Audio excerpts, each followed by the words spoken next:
Um, last time you did some pretty sweet RP. You did lots of talking and thinking That's crazy. and doing and decisioning and all of that crazy shit. I No can't believe fighting. Sandro got away with that avalanche shit. Well, life ain't fair. It's like that Blam took it all completely. Like, yeah, maybe it was me and Sandro are just like. So you began with some interesting conversation, still at Kerchak's Folly, trying to sort out what had happened to cause the deaths of two of your party. Luckily, those deaths were reversed through the actions of Mr. Blam Wolfhorn and then Bungo Goodbarrel, bringing Grey back into the world. Some questions were answered, though I feel there's still many questions yet to come. You decided to rest, I believe, to complete your long rest. Has Nat started the intro? Recorded the. Oh fuck! No. I already started recording. Hey. We did. God, I suck at that. So you completed your long rest and you set off in the morning, heading up the mountain further. It wasn't long before you were met by a number of Clan Archelon figures, led by Wing Captain Archelon Kira, who, after asking some particular questions of you, seemed satisfied with your answers and led you up to the mountain to be reunited with Sandral. It's been a interesting experience so far, just taking in the customs, talking with Sandral, catching up. Certainly interesting for Sandral, who was expecting perhaps never to see any of you again except as bodies to be buried. You have seen a small part of the city. You're just now met with Sandral and her companion, Archelon Keelik, who seems to have been showing around, and Wing Captain Archelon Kira as well. You've learned some disturbing things about the state of High Marshal Archelon Kadra and the state of things in the monastery currently. And we finished the session with a large shadow passing over the monastery itself and a brutal bellowing roar sounding out across the mountain. Take you over to the Rhinebreath map. So, as the roar rang out and the shadow passed over, you would have noticed that any and all Clan Archelon figures around that you can see stopped in their tracks, wherever they were standing or sitting, and swiftly made the symbol of the mountain, the pressed fingertips and palms apart, seemingly in reverence to the shadow and the sound above. Do any of you react particularly to the shadow and the sound overhead? And Sandral, based on the toys she saw, work out which dragon it was. Interesting. Make a perception check for me. Well, so we don't see the dragon itself, just a shadow and a noise. A shadow and a noise. The noise is distinctly draconic in its roar. As in the language draconic? Not at all. Just a bestial bellowing sound, but it would remind you of a deeper, more powerful version of kind of the roar of the dragon that you brutally killed and slaughtered down the mountain, allegedly. A 15. Yeah, I think so, Sandral. You think with what you've been told by Keelik and the toys you saw, you.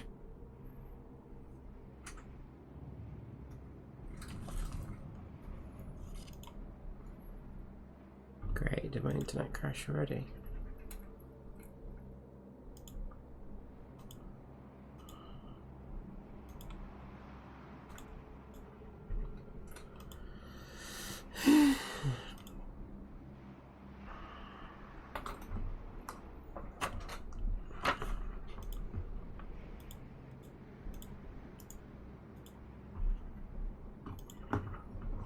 as a new.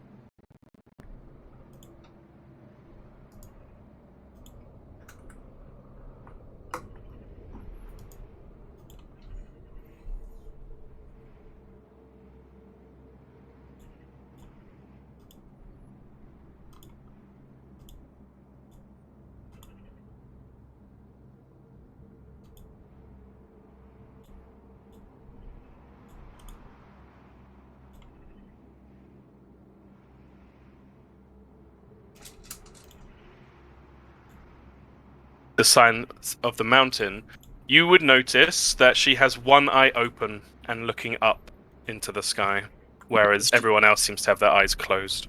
She'd just copy the sign and basically just emulate what she's doing. Yeah. Everybody else? I lagged out for half of it, so I don't know what's going on. You just heard the bellow and the shadow passing over. Sandral was just trying to figure out if she could see or think about which dragon this would be, as she's been told about the local white dragons by Archelon Keelik. And she also looked at what Archelon Kira was doing and has now made the symbol of the mountain and sort of bowing her head in reverence, mimicking Kira. Bongo's respectful. He would do something similar. Everybody else?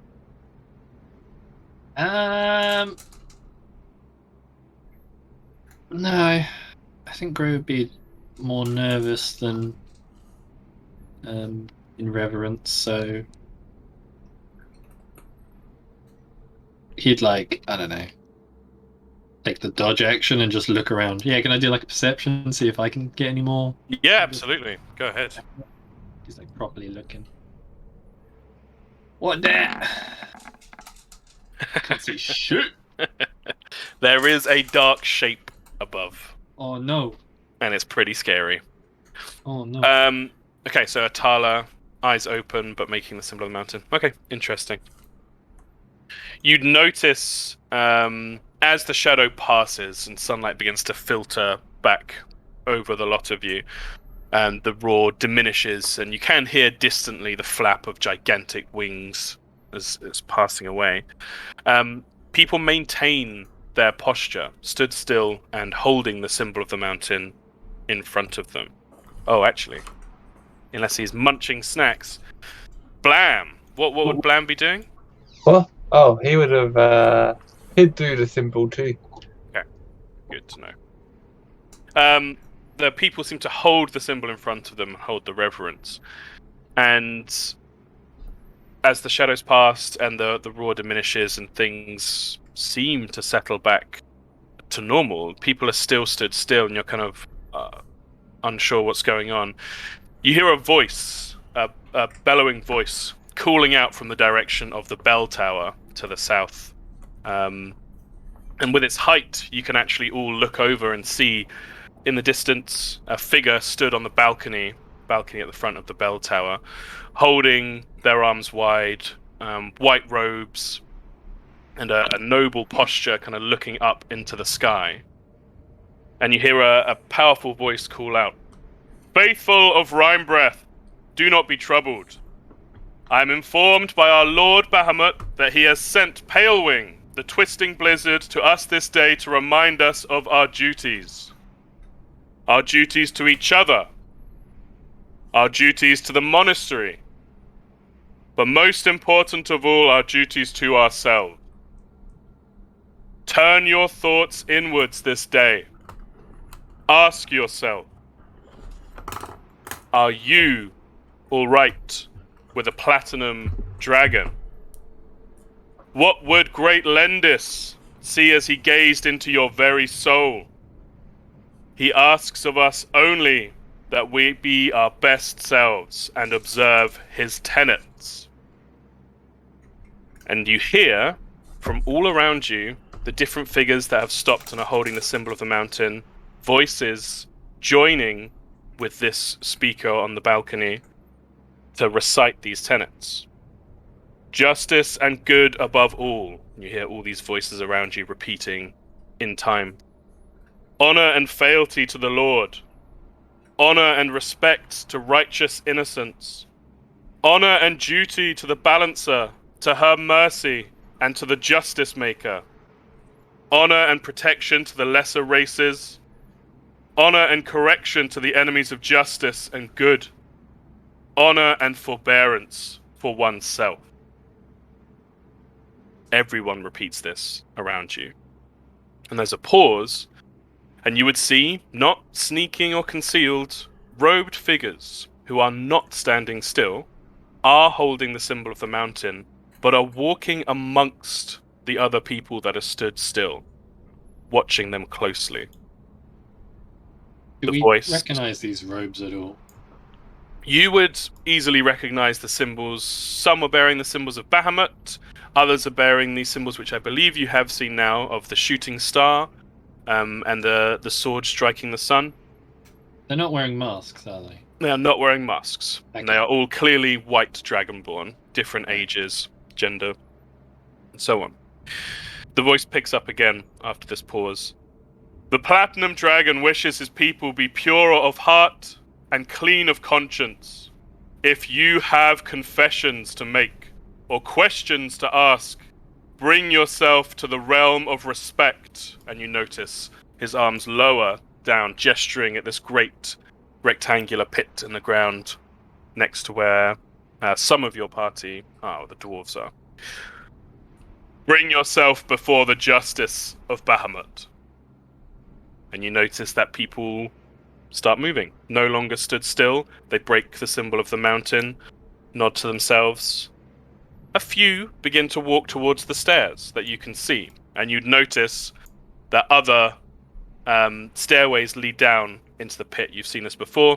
And there are some figures coming from other areas starting to walk down into the realm of respect.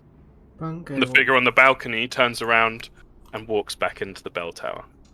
Bungo would follow. Bungo wants to go towards the realm of respect. Mm-hmm. Okay. Yeah, if you want to move yourself down this way and into the realm. I would go Bungo. Okay. Anyone else going? Oh, No. Yeah. Alright, we'll stay behind, I guess. Okay. You are joined. Yeah, is everyone else moving? Obviously, Anya's going to be in a little bit. Aethelbert's just kind of trotting along. He definitely wouldn't go in the realm of respect. Yes, yeah. Hang out with this lot. What? Sorry, I missed what it is. It's this What are they asking? big rectangular pit, and in the speech, this figure had said, anyone who has confessions or questions, step into the realm of respect. Bring yourself before the justice of Bahamut. Oh. Bungo's headed down. It's more religious-y.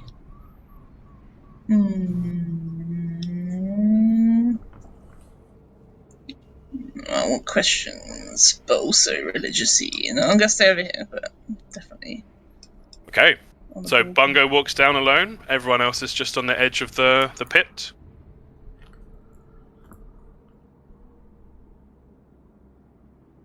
yeah. Okay. Kira, Yeah. Archelon Kira looks on, but doesn't intervene, very stony-faced. Bungo, you find yourself in the pit joined by maybe 3 or 4... Oh god, they're really big. 3 or 4 white dragonborn from about the city. They look to be of varied path. 1 in robes, 2, however, look to be more military-minded in armor. As they step down and simply stand, not making the sign of the mountain or anything, just stand waiting. Mm. Maybe 30 seconds passes and you see a number of more, I wouldn't even say ornate, but their robes look better worked, more symbols upon them. Instead of it just being kind of a white on white or silver thread on white, there are splashes of blue, of red, a bit of colour to them. Begin to walk down into the pit as And well. they're bigger. And they are gigantic. And as they walk down into the pit, you see the number of them matches the number of you stood in the pit itself. And they begin to break off and each move towards one of you there. 3 of them move to the White Dragonborn around you.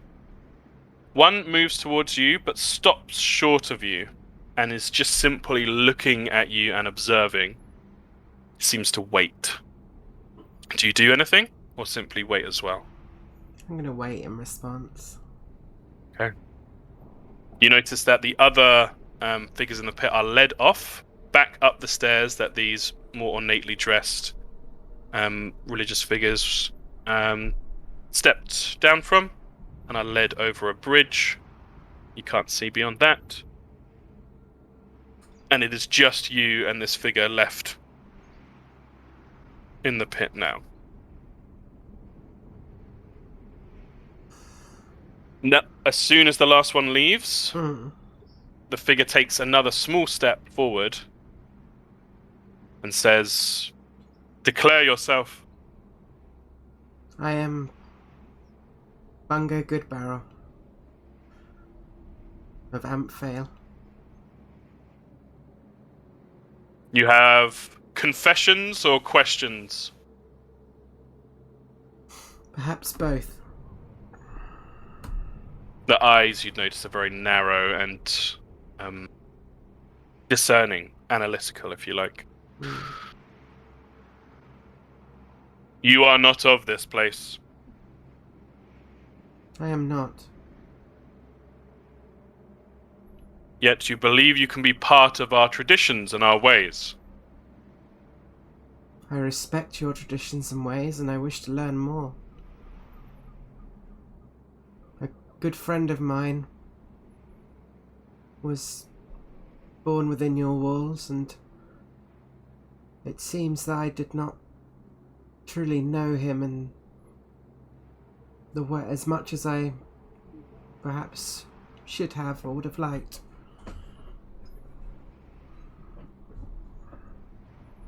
So I Wait. stand before you. Wait here. And he turns and doesn't move back to the stairs that he came from, but instead moves towards the bell tower and enters.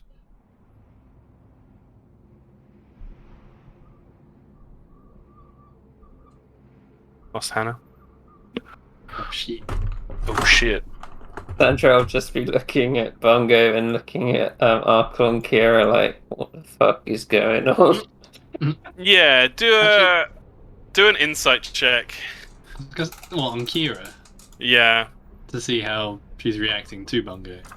Yeah, this is more for Yeah. Sandrow than anyone else. This is why I play fucking halflings! Stone-faced, face of a hunter. She is looking at Bungo, but you can't read anything beyond that.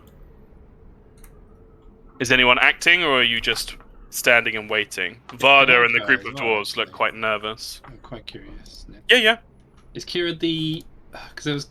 Kira's the one that's been with Sandrell, right? Mm-hmm. No, Kira it's is the one... Keelik. Kira has spoken to Sandrell, and then there's Keelik, who I'm not sure why she isn't on the map. He Keelik is. the one who He's there. called us in, right? Yeah, has been kind of helping.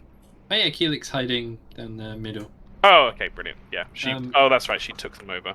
Yeah, I want to do an insight on Keelik. I want to see how Keelik's reacting. Okay, go ahead. Keelik seemed a little more kind of... Oh, cool! What the fuck is Let's keep this happening? going, guys! You guys! God, it's like the opposite of the other day. Don't even... Don't even. Yep. Looks like dragon face. Maybe a minute passes. Is anyone doing anything? Bungo, you doing anything, or just simply waiting? Is everyone just waiting? Simply waiting. See, is there like an audience? What are they looking like? How are they looking?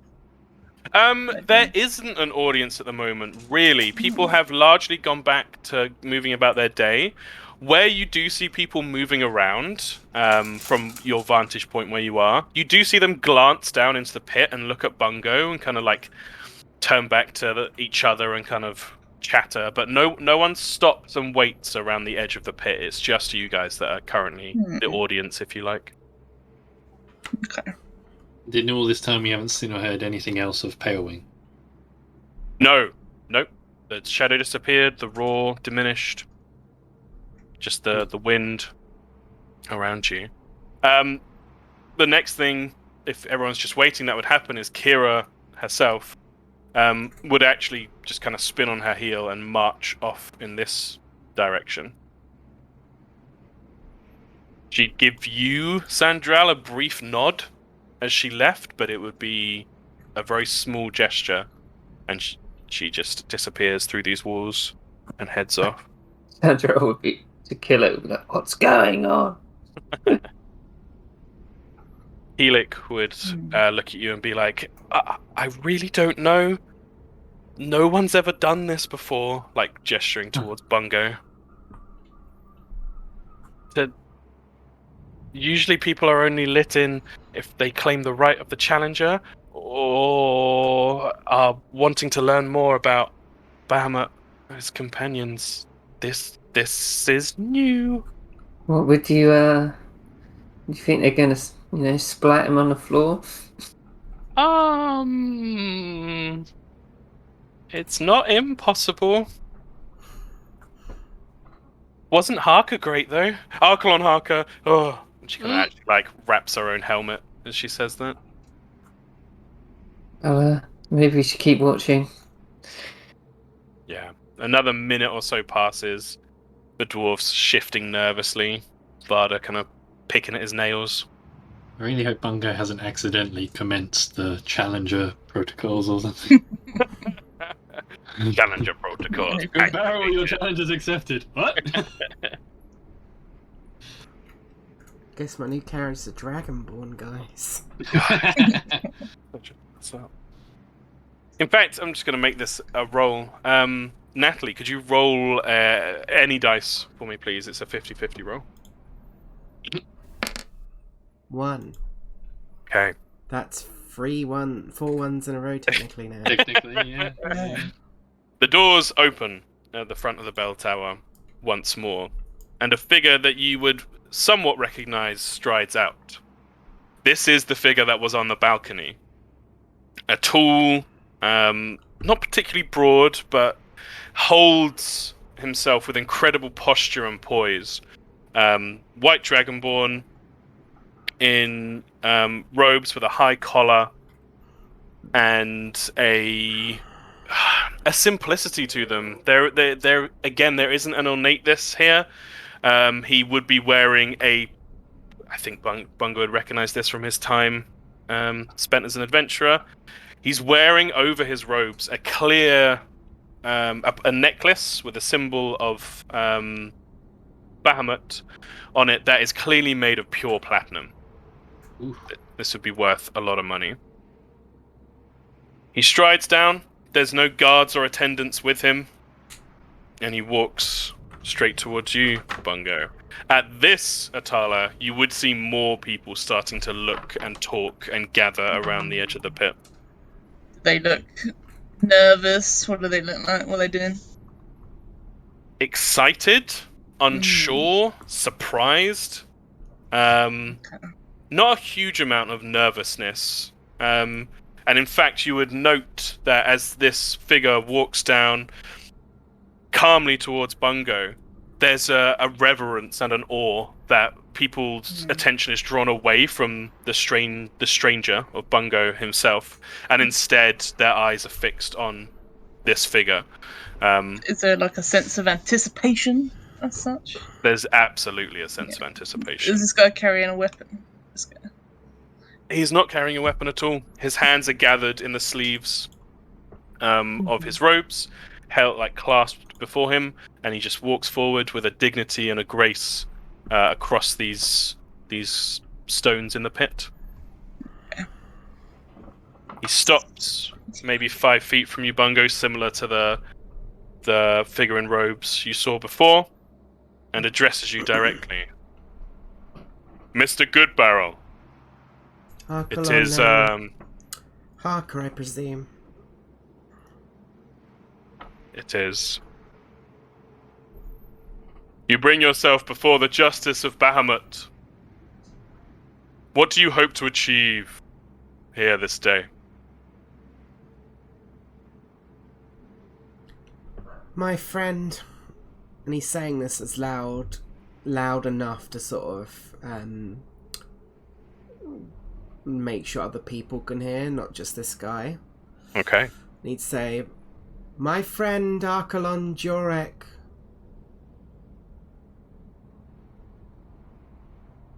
was born here, and I imagine was a friend to many of you.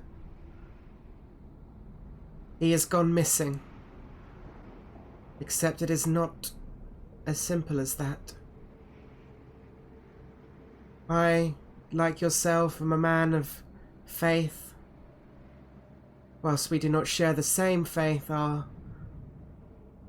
my time with Jorek has shown our gods have similar purpose.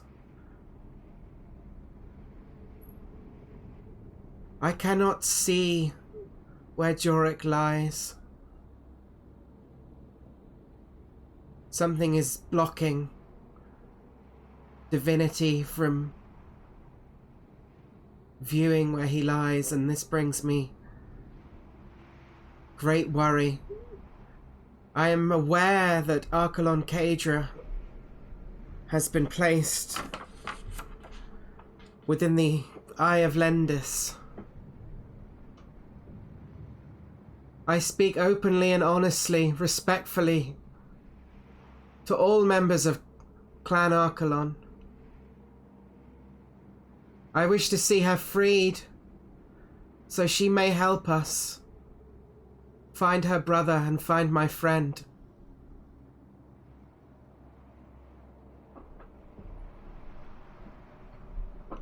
I need you to make me either your choice, a persuasion or a performance roll for me, please. Same roll. Don't do it, Natalie. It'll just be a 1. I reroll ones, baby. Holy shit, it was a 1. Oh my god. Yeah, what? That's It was. beyond insane that was a 1 at first, but holy fuck, Halfling coming in unbelievably clutch. Oh, gotcha. I think it's I'm the most so confused now. badass halfling thing I've ever said. And then it actually happened. It actually happened. Okay, secondary to that, and anyone is welcome to do this, I need insight checks. It's on this figure. Bungo can have advantage on this. Okay. Oh, these are good rolls. Hey. Oh, it turned the luck around. It did. Hey! Yes, Blam. Yeah. Okay, interesting. So, everyone would have noticed that whilst this figure walks with incredible poise and grace, his facial expressions aren't as tightly controlled as the wing captains are, Kira's. The names Jorek and Kadra, in particular, caused what I can only describe as a snarl to appear on his face. And you'd see both names. Jorek's was more of a twitch. Kadra's, you saw teeth, fangs appear. Yep. Bungo proclaiming to the crowd, you would also have noticed that, yeah, everyone rolled really high. You'd have noticed that 1, he did not look pleased that Bungo was doing that. And 2, that his eyes were flicking, almost registering who was watching from the sides of the pit. Not really you guys. He'd already taken you in as he walked down, but the members of the clan that are here and are watching. Blam with the nat 20, I would say Blam with your more martial leaning, your sort of almost primal, instinctual attunement to battle, you'd have noticed a very small gesture being made by Archelon Harker. And you think the gesture was probably to bring in other people. Like he's calling for people to come assist him. There's quite a heavy pause as Bungo finishes his speech.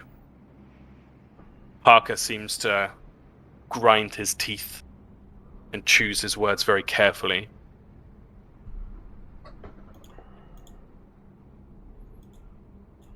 You speak of great difficulties that have occurred within our walls of late, Mr. Goodbarrel.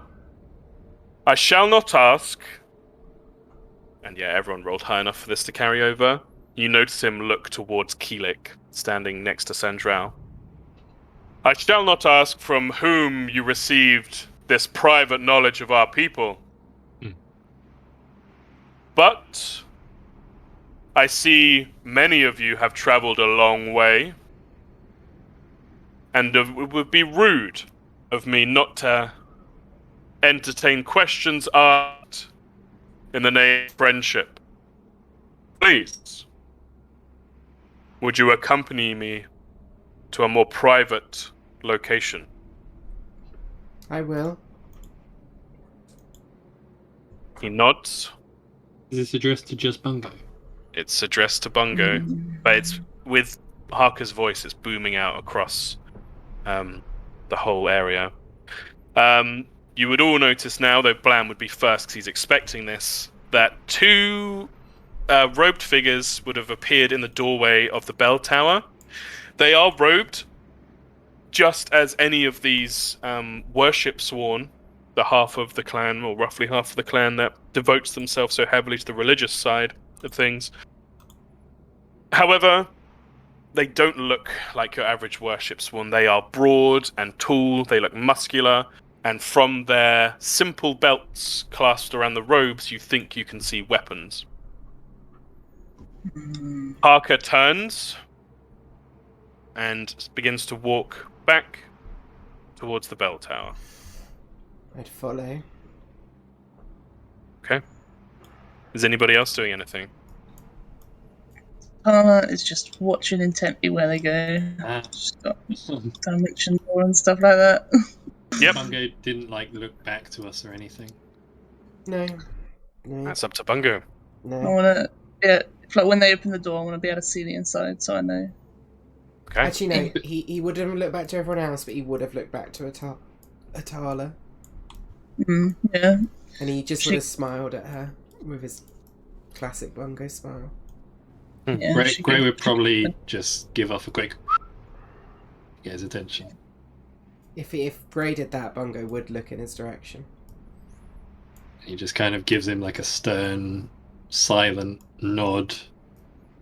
And he would Kind of not looking overly confident, just in a Mm.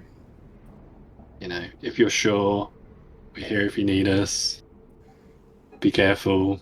Yeah. Something along those lines. Tyler will. Oh, hang on, let me just make sure it's in range.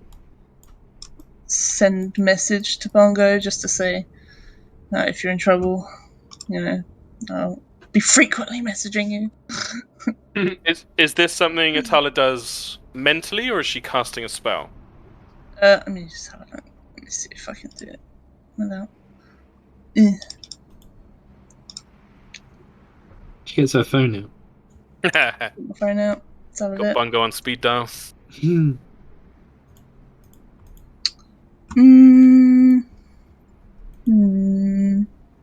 Oh no, I have to touch first. No, it'll just be message. The spell message. The cantrip. Which has Verbal, Components. schematic, and materials, And like the copper material. wire, but that'd just be your arcane focus. Is Tala trying to do this stealthily? I mean, kind of. Kind of behind this statue. What kind of roll for stealth then? Yeah. Either stealth or sleight of hand are both fine. Okay. There aren't that many people around you. Okay. Yeah. You think you've probably gotten away with it. What message do you send to Bungo? I will Just say, the- Hannah, just so you Yeah. know, Uh-huh. I mean, I'm obviously out of range, but I wasn't out of range before. You can speak telepathically to any creature within 30 feet of you. Yeah, but I can't do that now, sadly. I'm out of range. But Bungo would have looked back when he was here, not when he was over here. Yeah, you would have absolutely had the chance to say something to him immediately. Okay, yeah. It's also the fact that... fine, yeah, we'll just go with that. What does Atala say? Sorry. Just that, Bungo's got ways to send messages, right? You know he's got powerful Sending, right? the spell sending, yeah. Has he got it prepared today? You could ask that in your message. And Bungo does get to respond to the message cantrip or telepathic connection. Cool. Bungo? He does, but he's only got 1 6th level spell slot for it. Oh, okay. Well, okay. Well, if she gets worried, if you're a long time, she's gonna cast a message, aren't you? What spells have you used this day? I've used 2 5th levels, 3 4th levels, 3 3rd levels. Are you sure you didn't? Oh, I'm pretty sure I might have. I don't think we've had a rest from. You had a long rest after the fight, though, yeah. But I think I might have used Bane. Like, I know I was trying to use sending and shit too. Yeah. Yeah. Okay, that does make sense. And then I was using aid. Yeah. Cool. Thank you for being honest about that. Cool. So, yep, you hear that from Atala, and as Arklon Harker steps inside with no gesture of welcome or anything, Bungo, do you follow him? Yeah. As Bungo follows him, the two seemingly armed robed figures swing the doors shut. Bungo is out of sight for a lot of you. Did Tyler see the inside of this thing? Oh, yeah, you can make a perception check to see what details you pick out.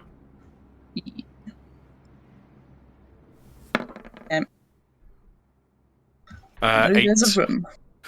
Yeah, so from your side, you see a large set of double doors. Inside, you would have seen a large table, a chair on one side, no chairs on the other side, and the two figures in robes, and then Harker and Bungo.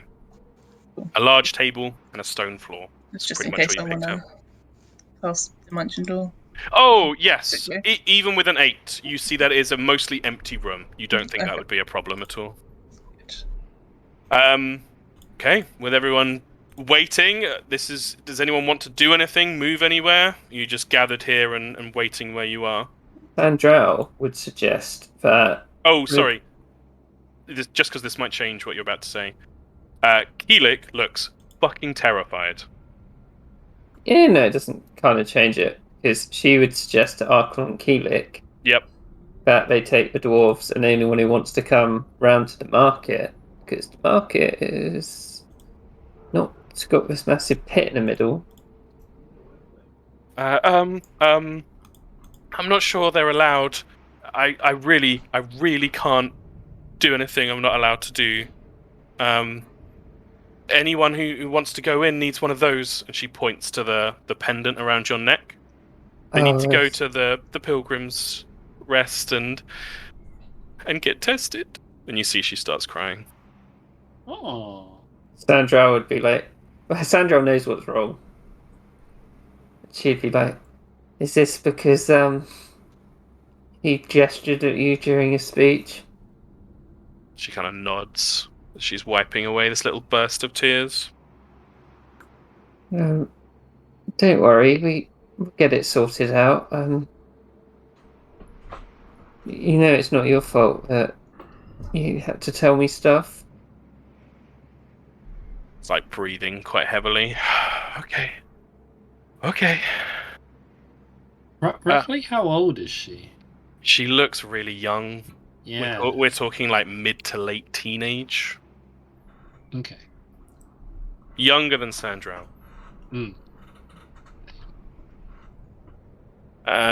She nods and seems to take some comfort from Sandra, being calm. It's like, what do you want to do? Do you want the rest of you to go to the rest and be tested? Sandra would maybe suggest the dwarf should at least, because they need something to prove they've been here, right? Barda would speak up then and just be like, "Can't I just buy yours from you? Let's say 25 gold. Wait, my what? Your pendant. It's made of stone. I mean, 25 gold. Paying well over the odds." That's kind of not the point, though. You mean you made that bet and you got to see it through? That's just part of a bet. Dagon wouldn't know the difference. Come on, it's a stone pendant. You would know the difference. 40 gold. I couldn't care any less. And these idiots, as he gestures around to the guards, won't be saying anything to anybody. Ooh. Because she's just going to smile and be like, well, you're going to have to earn it yourself. He frowns.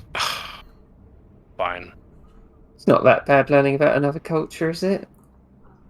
He turns to the rest of the guards, kind of ignoring you now, Sandral, and says, "Anybody who gets a pendant, there's 20 gold in it for you." They kind of look at each other and just shrug and start making their way over. You just said 40 gold. I'm sure they're thinking that, but they don't say anything. Keelik heads over. She kind of says to the rest of you, "Anyone who wants to, who wants one of those?" She points to this pendant of Bahamut, a very simple version of the one that Harker had around his neck, but made of stone and string. It will give you some rights to move around the monastery. You need to come with me now. What does this test entail? Oh, it sounds worse than it is. It's just, you'll speak with... Fuck, I've forgotten her name. Did I write it down? Sandra... Yes, I did. You'll speak with Archelon Dokven. She's really nice. She's really old. She'll ask you some questions and decide whether you are worthy. You may want to say something about wanting to learn about Bahamut or Lendis or Tamara, or just being religious in general. She really liked it when Sandral spoke about that. Really? He kind of cocks his eyebrow at her, unaware that she was particularly religious. He'd start making his way over. Why not? Give it a shrug. Atala just looks over to the big door. It's like, I kind of want to see Pungo come out first. Okay. A bit longer. We're just around the corner. Okay. She gestures over this way. Atala, if anything happens, give us a holler. I'll come running. Okay, I will. Sits down. Yep, Keelik leads the rest of you round to Pilgrim's Rest. Hey, there's my love. Okay, there's not too much to catch up on. Would Ethelbert have any interest in? So you've been informed by Archelon Keelik that to get into the rest of the monastery, you need a stone pendant of Bahamut that you get from being questioned by a kindly old dragonborn in the place called Pilgrim's Rest around the corner, who's going to ask you questions about your faith and you want to see the rest of the monastery. And if she's happy with you, she'll approve you to go the rest of it. Go on then. Okay. Ethelbert's going as well. Cool. Hey. Yup. So Sandra, your left, you notice Varda doesn't move anywhere. It's kind of leaning back against the stone wall, trying to look cool. As the rest of you head over there. But before we do that, we're going to jump back to Bungo. So Bungo, as the doors close, the wind no longer howling in your ears, you're now inside this tower.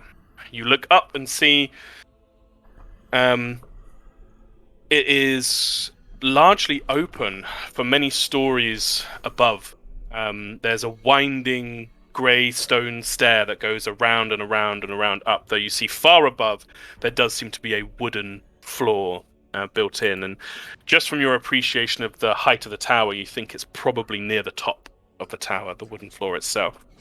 Built into the stone of the walls are carvings of white dragons spiraling upwards as if following the stairs and guarding it. You would also notice the large table in the center of the room. The table's made of stone, and you think probably, though it's not, part of the floor, you think this probably stays here at all times. There is a simple, which I should have mentioned to Atala, even with the 8. There is a simple fabric cloth draped over the top of it, almost like you might see an altar in a church, with the symbols of the 3 draconic deities, Bahamut, Lendis, and Tamara, emblazoned across the center of it in large embroidery. Behind the stone table is a stone chair, quite large but simple, where Archelon Harker is seating himself just now.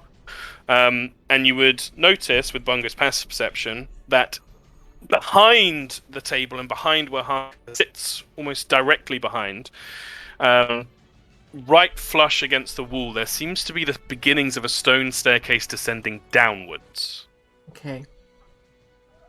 To this place, the one where you've come in, and one immediately to your left and right. They are all currently closed.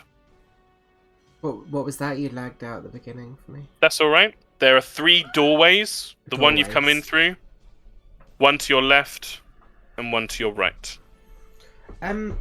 Before we continue... Yep. Would it be possible, I only managed to write down half of it, the sort of missive he was saying about Bahamut, justice and good above all, honor and the field. tenets. The tenets, yes. Yeah, absolutely. There's an easy way for me to get that to you. I will make this visible to everyone. A brief description of Bahamut, the Platinum Dragon, and his tenets.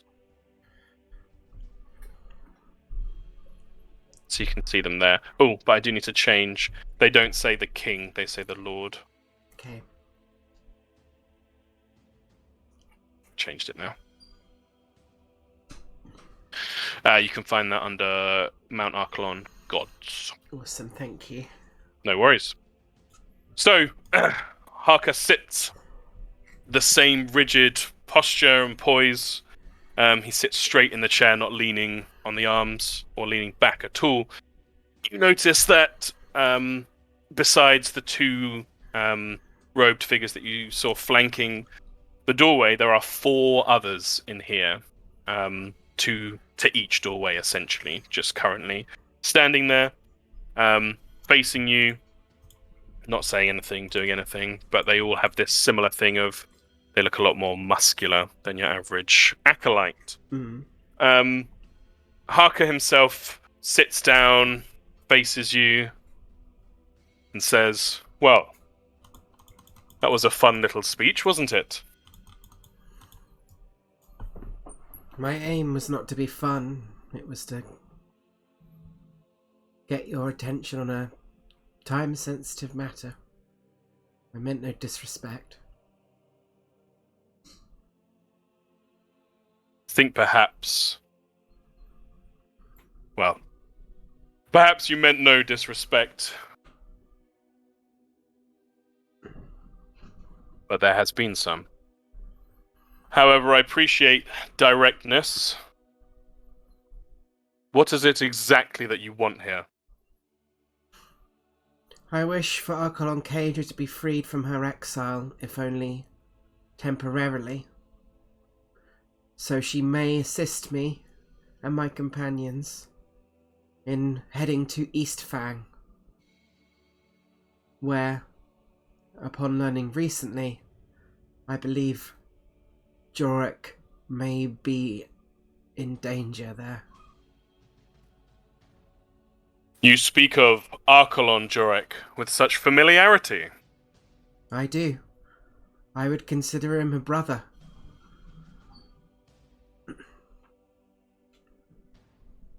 Kind of leans back for the first time in the chair. You wish to have the High Marshal released, essentially to conduct the crime for which she was placed in her imprisonment in the first place.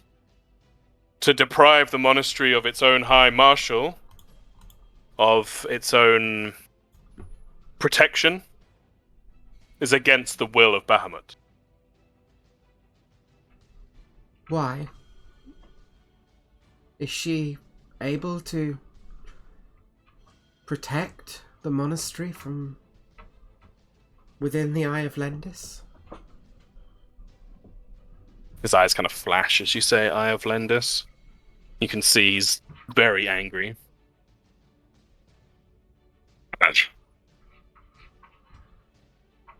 While she is there, she can repent. She has the chance to confess her crimes and throw herself upon Tamara's mercy or Lendis' judgment.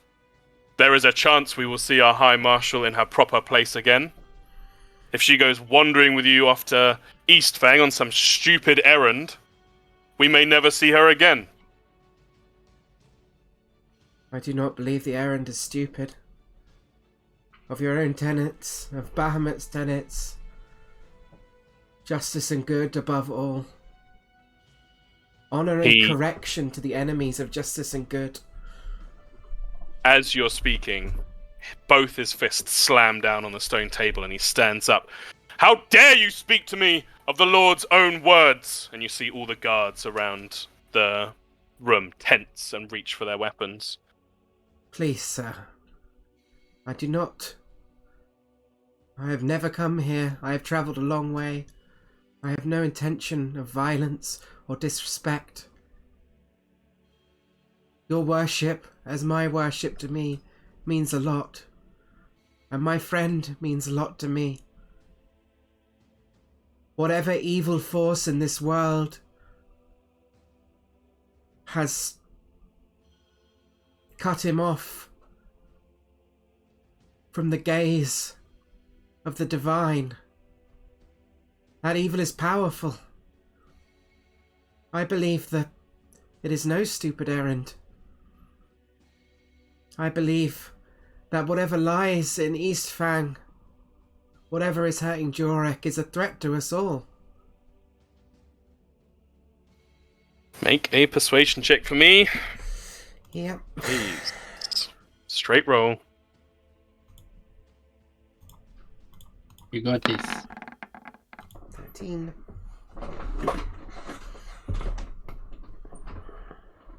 You will have your chance to see the High Marshal. Arrest him. And the 6 figures begin to move towards you, Bungo.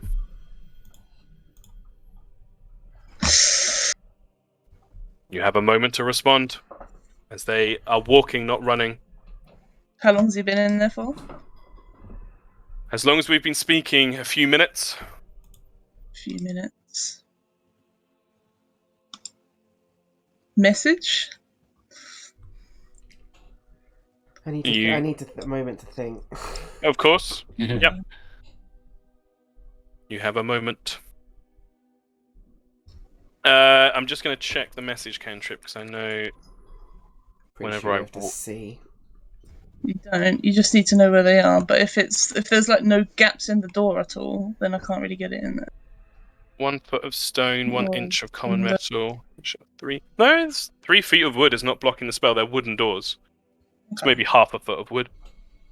So the spell would go through.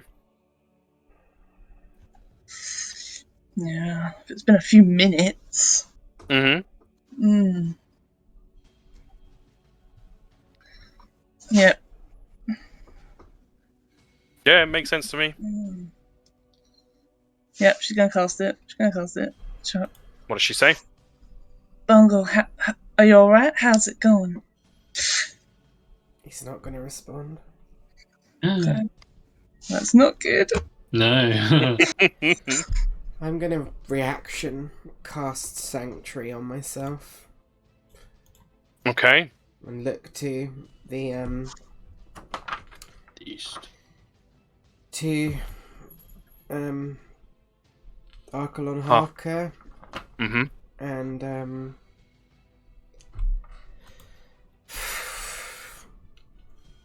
do I say? What would Bongo say?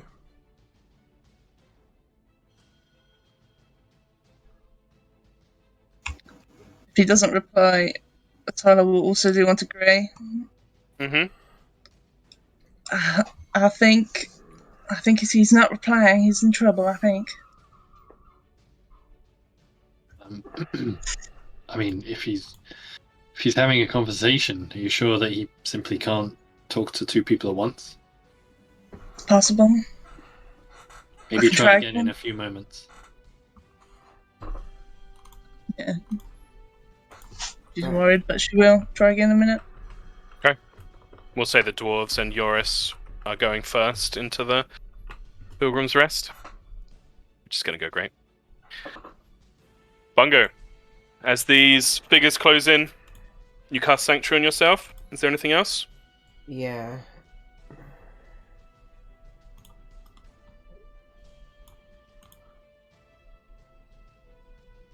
I need a minute. I'm sorry. It's alright. Just bear in mind Bungo is reacting to a quick situation. Yeah. But that's fine. What spells you got? The golden orange light of Lyra shimmers around you. The figures don't hesitate as a result. He just says, "Honor and forbearance for oneself. I ask for your patience, sir. I have come here a long way. I have come here and I have died upon the way and been brought back. I do not do this out of disrespect. I do this out of urgency. You are making a mistake." Make another persuasion check for me, please. Why didn't I fucking pick persuasion as a fucking... Okay. Guidance yourself. 17. I don't think I can cast guidance without him realising what I'm doing. I don't think that makes any sense. He's going to instantly see me casting a spell and be like, nope. Yeah, potentially. The figures close in as you say this. You appeal directly to Harker.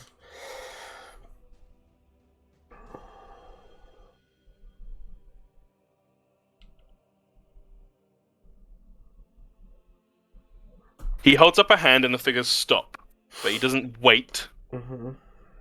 He speaks again with great anger and zeal. You stride into our home. You bring your own magic within these walls. You come demanding things that you have no right to demand and invoking ideas that you have no right to invoke. You may be able to list my lord's tenets, but you do not understand them.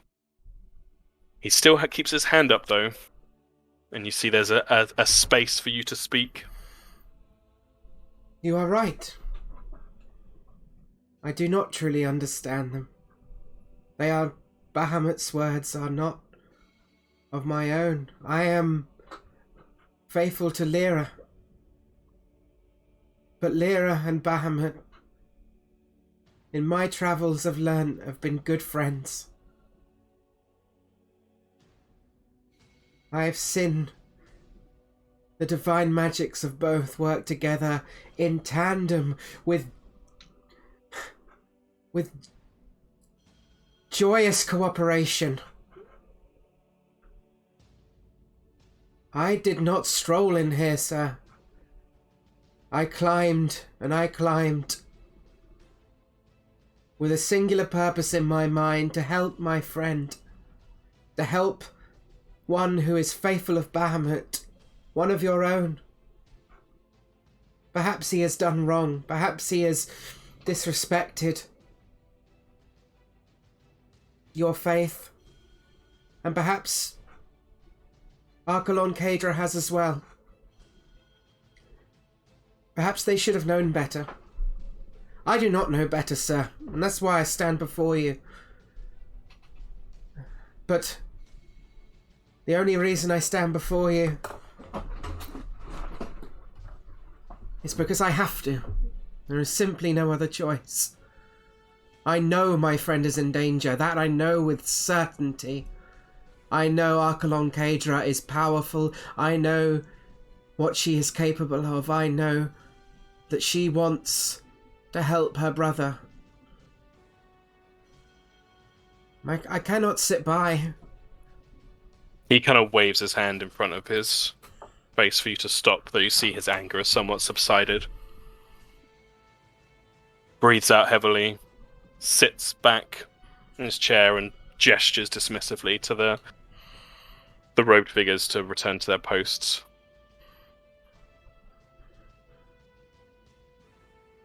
Who told you of our ways? Who told you of the Eye of Lendis and what happened to our High Marshal? Sandral did. I do not wish to lie to you. Who is this? My companion, who you have welcomed into your walls and offered safety and sanctuary to, which I am very grateful for.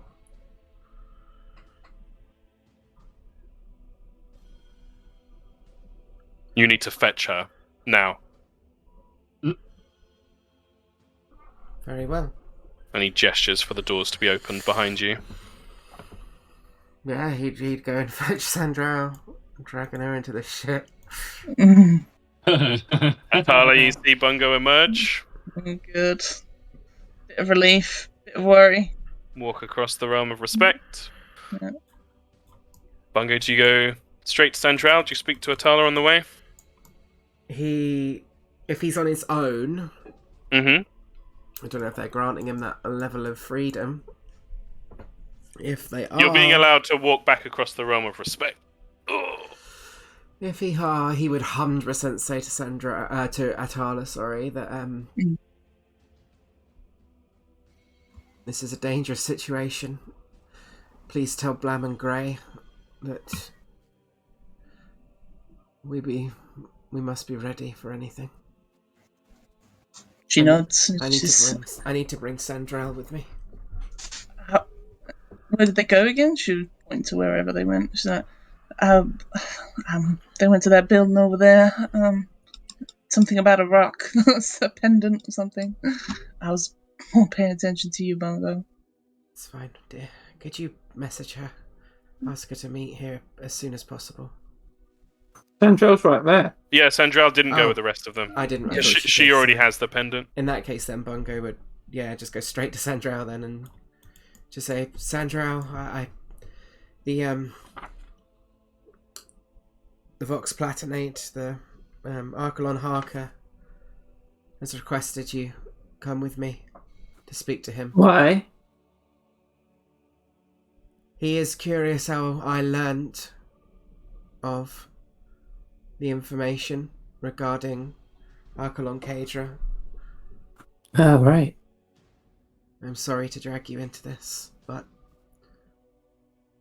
desperate times call for desperate measures. Archelon Kira told me, but I should just follow him. Yeah. You both head back. Meanwhile, Atala will send a message to Grey and Blam. Okay.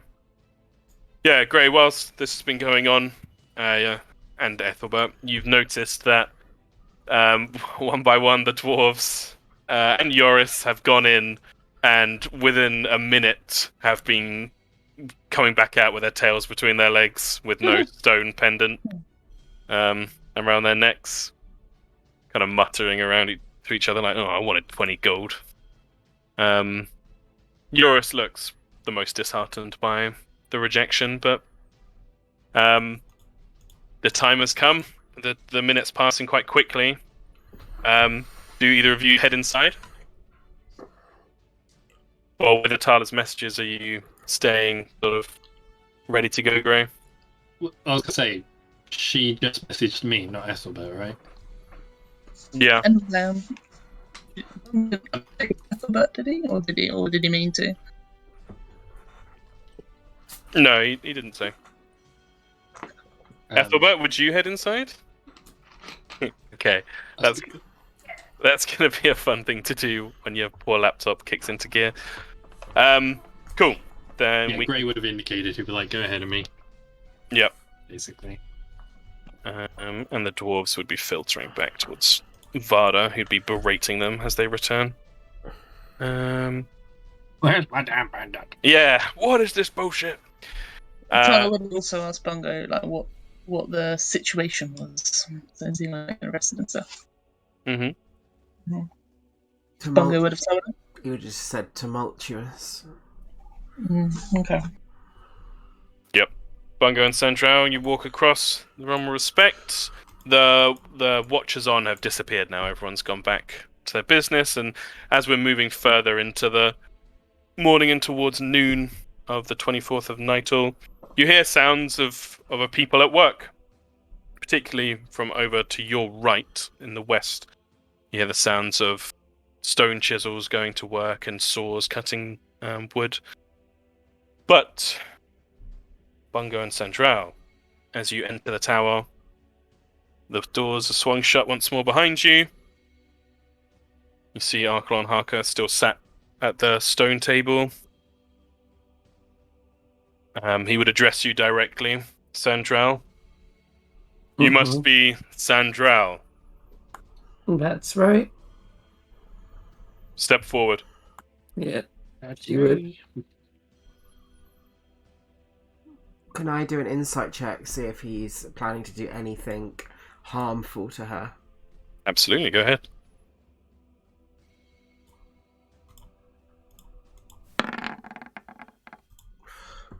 Come on, Bungo, you're better. His body language is tense. Yeah, I'll gather that much anyway. You saw in him earlier, you don't think it's disappeared. You think it's just been caged. Yeah. As Sandral steps forward and stands in front of him, he just says immediately, "From whom did you learn about the Eye of Lendis and the whereabouts of High Marshal Arkelon Kadra, he would say." Arkelon Kira? The wing captain. I think that's where she heard it. It is, yeah. Yeah. She just nod. It wasn't Arkelon Killick. She hasn't done anything. She's only been helpful to me. I see. Thank you for your honesty. You may go. And he gestures for the guards to open the doors. Just looks back. She's like, thank you. And leaves.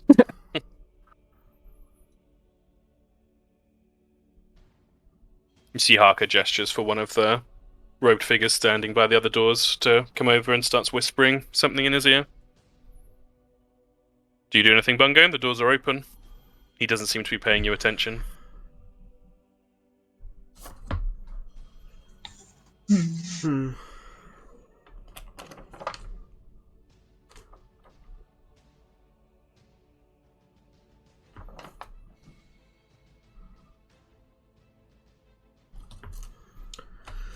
Fuck.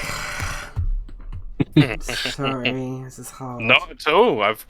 These are difficult decisions and situations. Bungo's going to be patient. If he looks like he's actively ignoring Bungo, can I do an insight check to see if it looks like he's actively ignoring Bungo? You don't need to do an insight check. He is actively ignoring you. Oh, fuck.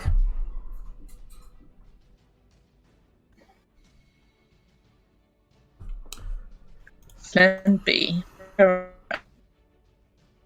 Dragon. Yeah. That's pretty high level.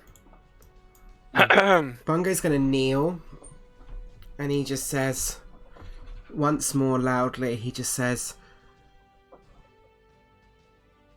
"I do not need to preach to you about Bahamut.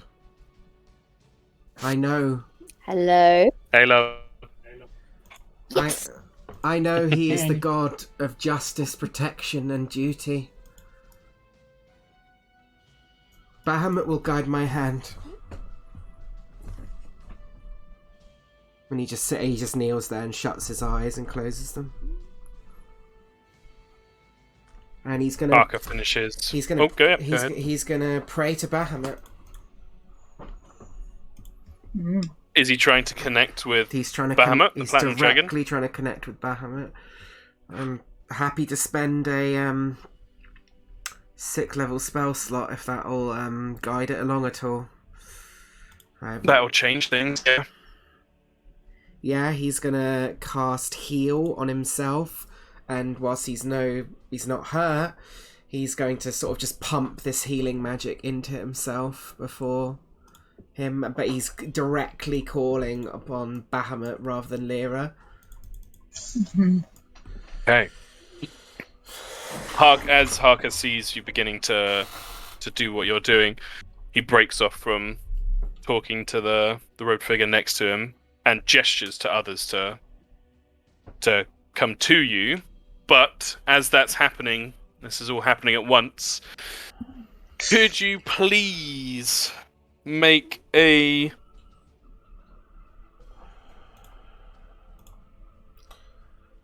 Yeah, first things first, can you make a... I want your proficiency in this as well, so just a spell attack roll. You're not attacking anyone, this is just to get the proficiency in there. So would this include the +1 from the Joymaker or not? It would. That's a good call. Okay. Now, with that roll, could you make a religion check for me with advantage?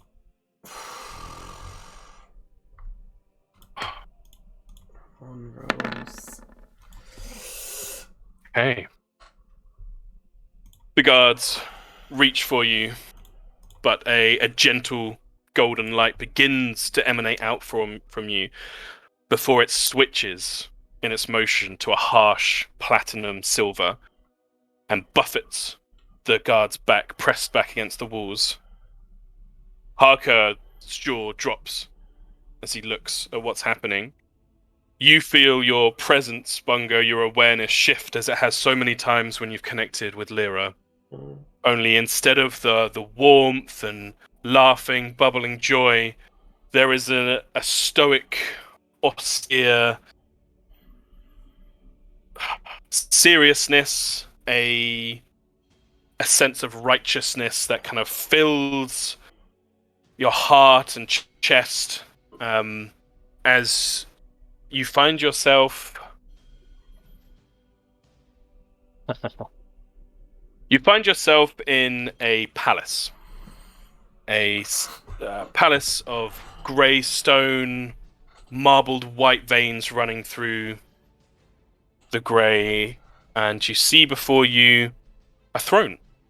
And upon that throne is a humanoid figure, but through your connection with Lyra, you feel you know this to be Bahamut, who has a preference for taking on humanoid forms, particularly when he is in contact with humanoids themselves. Yeah. When you say humanoid, do you just mean like Dragonborn? To Bungo, there seems to be a human. Beautiful, silvery hair tumbling down across his shoulders. However, Bungo, as you stand there and you kind of have this moment of elation and awe in this beautiful, huge palace, you shudder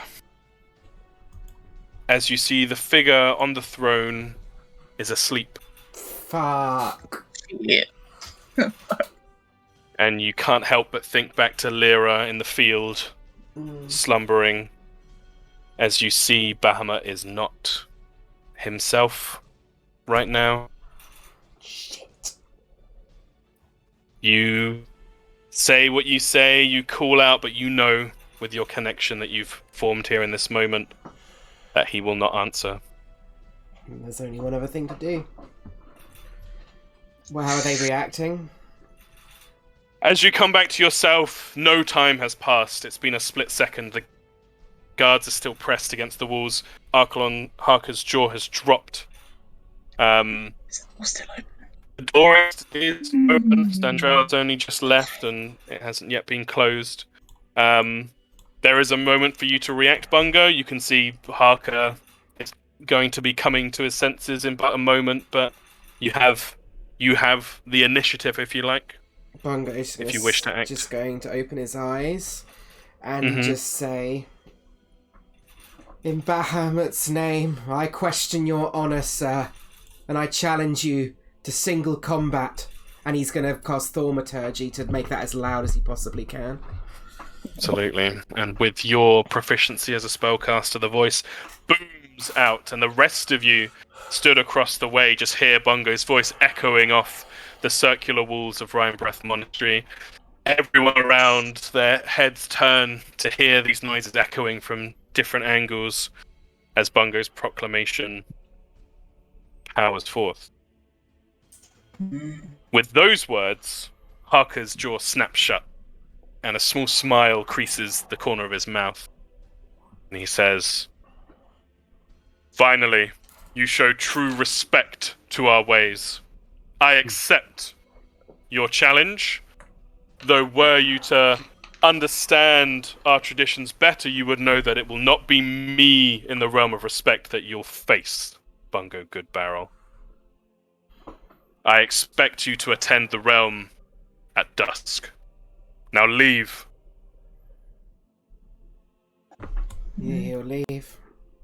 Okay. And the doors slam shut behind you as you leave. Ain't too happy about him saying it's not him gonna do it though.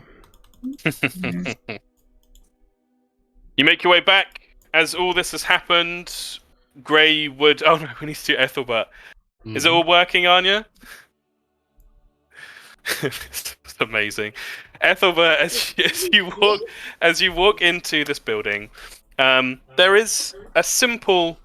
this sounds like an oxymoron, but a simple grandeur to it. Nothing is heavily ostentatious. There's no gold or jewels. But there is carved stonework, symbols of the three draconic gods, statues lining the walls. But you would notice that there are some doors leading off from this central chamber. But the front door enters straight into this large central chamber where you see a wooden table, a wooden chair, and a single figure, an older female dragonborn, rustling some papers and writing on the desk, who looks up, looking slightly weary. You think perhaps from her meeting with the dwarves and Eurus. As you enter, and she says, "Oh, another pilgrim here to be tested." Apparently. I'm going to do it for her. Do this openly. Okay. I like to think that she's like that girl that I was telling you about earlier on that came in yesterday with her D&D dice, and she just carries dice around with her to make a random roll to decide random things in her life. That's me rolling, not her. She was rolling to see if she remembered you, and she passed. Ethelbert, I didn't expect to ever see you within these walls. No, apparently nobody does. You wish to learn more of the ways of Bahamut, Tamara, or Lendis? I guess I'm just...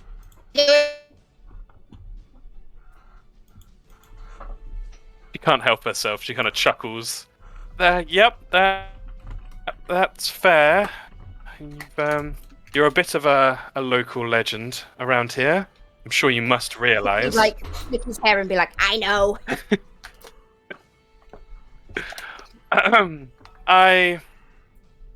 She leans forward and gestures for you to sit. There is a chair on the other side of the table. Yeah, he'd sit. I'm sorry, by the way, you've picked the worst time to do this. I know, the rustling. I just like to imagine it's Ethelbert playing with his greasy clothes. Is that right? Between you and I, Ethelbert, your answer was terrible. But your time on the mountain has gained you, I'm sure, a degree of... charming, isn't it?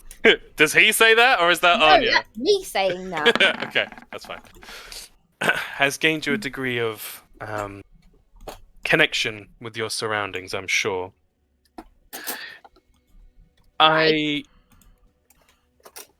I'm surprised I'm saying this, but I think I would like to know what you think of the monastery and our ways here. I feel like the random kid who's the owner's son who just gets like the job, and they're like, "Oh yes, sir, please, sir," and Full he's just like, nepotism. absolute bullshit. She says, she reaches into a drawer of the desk and pulls out a string pendant with a stone symbol of Bahamut. Mm-hmm. You will need to wear this openly as you move around. I would recommend avoiding the temples unless, well, perhaps. Why? You don't. Actually, no, she wouldn't beat around the bush. You can come across as quite rude, so you're But what very if I direct. temper my candor with tact? Had you intended to do so in meeting me? Not really. Oh, then maybe there's hope. The pendant will grant you access to the temples, though not the Temple of the Adepts. But you have the bell tower is of course beyond possibility for you to enter. But And that's the bit I really want to go in. I don't know where this voice is going, by the way.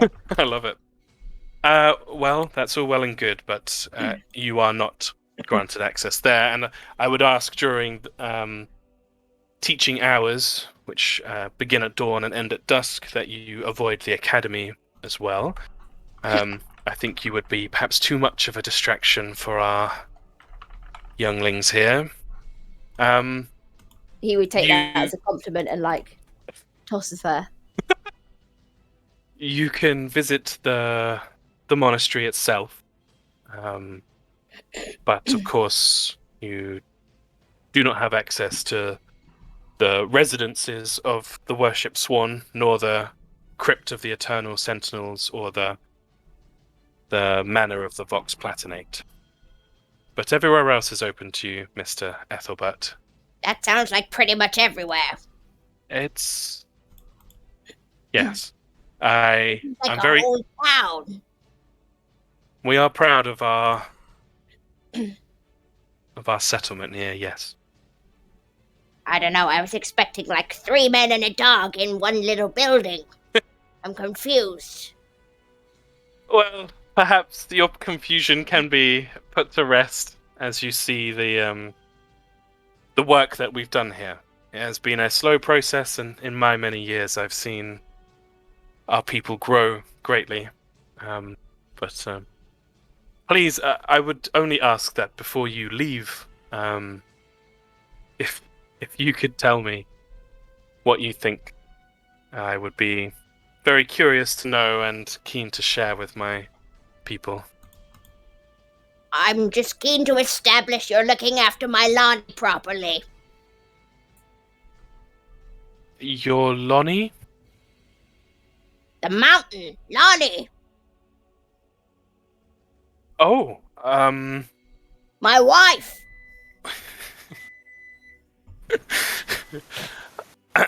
She looks confused, but kindly. Oh, she might.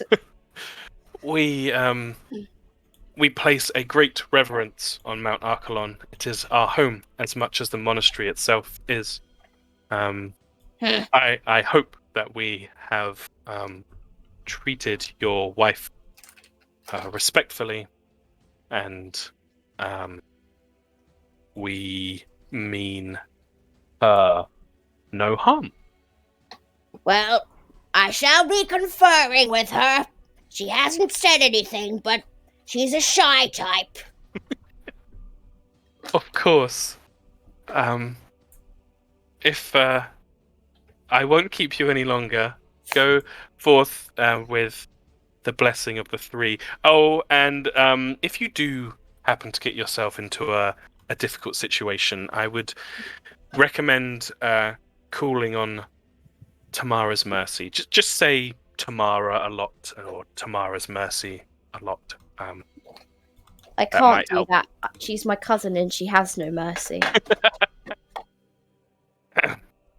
Well, Mr. Ethelbert, I wish you the very best. And I will make sure I include your wife in my prayers. Thanks. See you on the flip side. Pilgrim's Rest. And stride out with a proud stone pendant of Bahamut. Safe way haven, too long children. to ask about the wife thing, so I was like, fuck it, you're having it. Ethelbert emerges, Grey.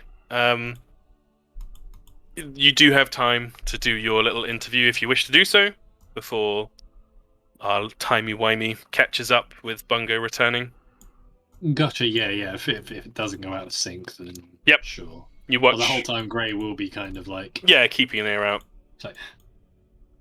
so maybe a little bit distracted. So Ethelbert comes out. How was it? Anya's running back to our laptop now.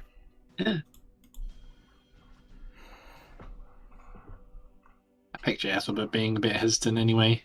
Seems a bit Go ahead, Stefan. I am here. I promise there may be more rustling. I apologize. That's fine. I'm sure that's just Ethelbert doing his thing. Yeah, with the mountain. He was just asking. You know how long Tom and I have been making jokes about mountain fucking for? Oh god. Anyway, Grey says, How was it? Yup, pretty easy. Don't know what you're talking about. Alright then, do you think I stand a chance? Yup, she's a swell dame. If I weren't already married, then I might, consider asking her to be my concubine. Of course you would, old man. I bet she'd say yes. Just go. I'm go bigger of a man like me. I'm bigger of a dwarf. You're certainly not wrong. If you want to take your figure over to Atala, they may need you. And you would go over there. right, so I'll move you over. And Grey, you head inside. Yeah, just shaking his head like, who the hell is this guy? Okay, you enter. You see this woman who is now got resting her head on one hand and is no longer writing anything and just kind of staring down at the desk in front of her. As you enter, she's like, "Oh, another one. Okay." I assure you, I won't be anything like that old fellow. Okay. He kind of awkwardly puts his hands together, trying to do the mountain thing again, and Oh, yeah. She smiles at that and does it back to you. It's worse. Very good. Please take a seat, sir. that's it. What is your name, if I may ask? It's Grey. Just Grey. Ah. And yours? Archelon Docben. I suppose technically Adept Archelon Docben, but I haven't used that title in a while now. Of course, Archelon Docben. So, what brings you to Rheinbreath Monastery? If the last chap hadn't already informed you, me and my companions, we all came here together searching for an old friend. He'd gone missing, I'm sure you've heard. I see. What, do you think you would find your friend here? Sorry, why do I think we would? Do you think you will find your friend here? I wasn't expecting to, but this would be the closest place to have some idea, some clues, some direction. We had nowhere else to go, really. So your time in the monastery is purely to find clues and inquire about your friend's whereabouts? To be honest, yes. I'm not on any spiritual journey. I've already going on that currently. And we don't plan on sticking around and getting in the way too much. We're simply just looking for our friend. Honesty is very much appreciated here. You say you're on a spiritual journey already, so would you mind elaborating? Is it with the Platinum Dragon? I'm afraid not. Though I would have the Platinum Dragon to thank, or at least my experiences and adventures with Archelon Jorek, because him and another friend of mine, they were the ones that filled me in and taught me and enlightened me with the kind of joys and wisdom that come from deities and the divine, and I'd never considered it beforehand. To be honest, I thought it was all gobbledygook, just another fancy way of doing magic. But I had some experiences and a few years back and discovered someone was watching over me. That what I thought was simply luck and my own skill getting me through my life, I think it was a little bit more. She smiles as you tell her this warm smile, and knowing eyes as she looks at you and nods and says, "Faith can come in many forms, Grey. It sounds like you have approached your faith with a good mindset, one of doubt and suspicion, one of questioning. I think that is the very best faith there is. Here you will not find much faith beyond that for the three dragons, Bahamut, Tamara, and Lendis, and she gestures to each of the emblems, repeated many times in different sculptures across the walls. I would encourage you to learn about them, even if they simply act as a mirror for your own faith and understanding of the connection to your deity. I will give you this gladly. And she reaches into the desk and pulls out a pendant, but it's not the same one that you saw Ethelbert wearing or Sandral. This has a simple iron chain and a polished steel emblem of the symbol of Bahamut there. I don't give this out often to pilgrims, but your honesty has moved me, and I wish you great luck in your journey with your faith. This emblem will grant you full access to the places of Rheinbreath, with some restriction. You cannot simply, I'm sure you wouldn't, but you can't simply barge into people's homes. But the temples, the bell tower, the academy,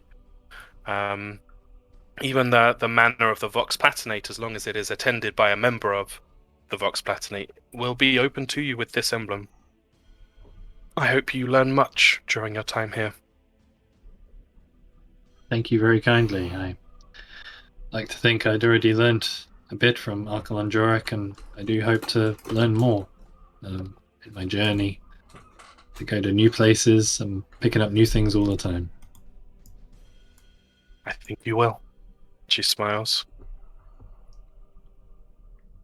Thank you kindly. I hope you have a good day, and hopefully me and my companions won't be too much of a bother.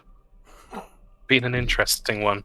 And she kind of smiles and regathers herself a bit, clearly having had a pleasant meeting with you, gathers her papers and gets back to her work. Yep. Does another awkward bow and makes his way out. Mm-hmm. Gives the cross a nice little look, but probably puts his round his neck and I think tucks it away. Doesn't need to show it off or anything, but if he tucks it away, either Docven from inside or Helic from outside would say, "Oh, if you want access, you need to wear that openly." Oh, I can't just show it when I get there. That would be seen as being ashamed of your of Bahamut. No, of course, that makes perfect sense. Yeah, and he tucks it back out then. Yeah, Just and hanging around. as she sees it's polished steel, she says, "Oh, wow, that's really rare. You must have made a good impression." Well, yeah, I mean, I noticed that myself. I don't know quite how I managed it, but I mean, you saw how what was his name? Vata? Vada. How desperate Vada was to get just the stone one. I worry about what if he sees this. Yeah, it's should be considered a great honor. She gives you like a big smile. Yeah, it certainly feels it. Shall we head back to your companions? Absolutely. It's the last one. Let's see what's going on. Yeah, she heads back.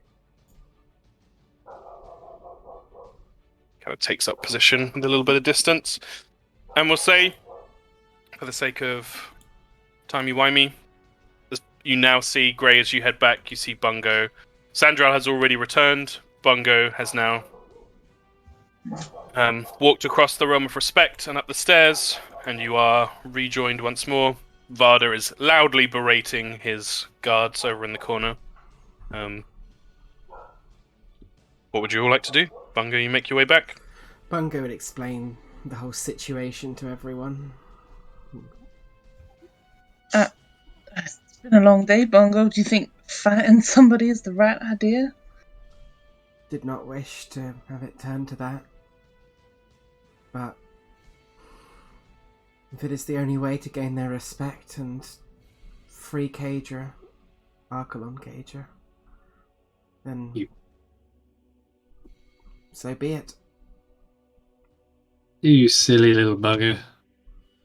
What do you think you to get from this if you don't pass? I have Lyra behind me, Grey. I have to try. You know me that well. It's not about whether I succeed, it's about whether I tried or not. You don't even know what this involves.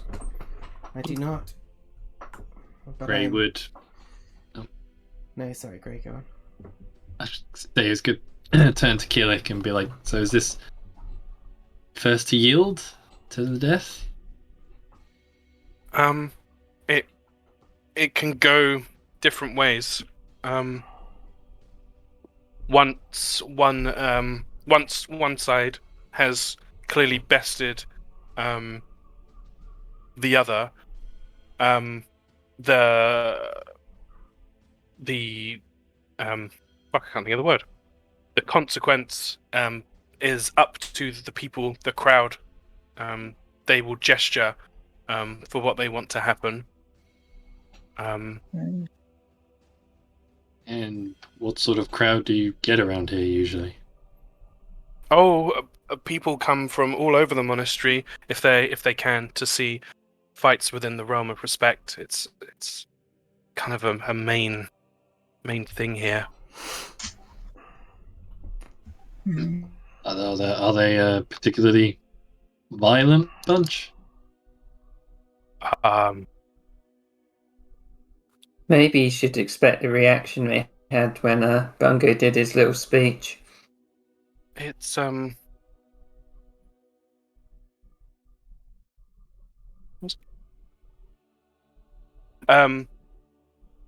they can be violent, yes. Outsiders are often shown, given the final conclusion, if you like, they are killed. However, there are some who have survived. Stone Chewer, she's been here for ages, and whenever she fights, the crowd always votes for her to live. So that's something. Who would the speaker choose as the champion? The speaker, I don't know what his name is. This guy. Harker. Yeah, Sandra nods. So to be clear, is Keelik being included in the conversations? Yeah. I I'd guess say so. so. Okay, well then, at being told that Bungo challenged Harker, she would have gone. Well, she can't go white. She's already white, but she would have gone a shade of pink. The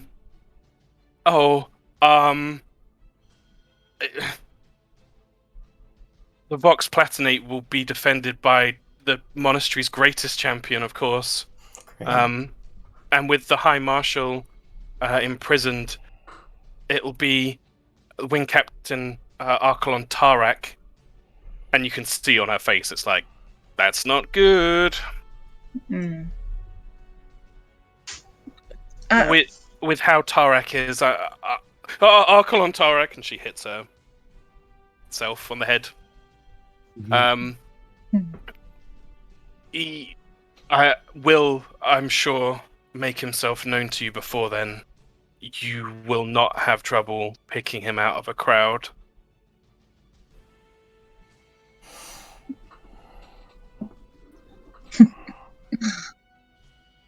When is the when did he say it was, Tom? Dusk. Well, I got no spell slots left. I'm fucked. Oh. How do they feel about, having somebody go in your place? Maybe a big barbarian. Seems fair. If he can have a champion, why not Bungo? It's true. You could appeal. You would do that right at the start of the fight. You would need to say something along the lines of, I'm a man of worship, and this is my champion in the realm. Okay. Good to I'm know a it's lover, possible. not a fighter.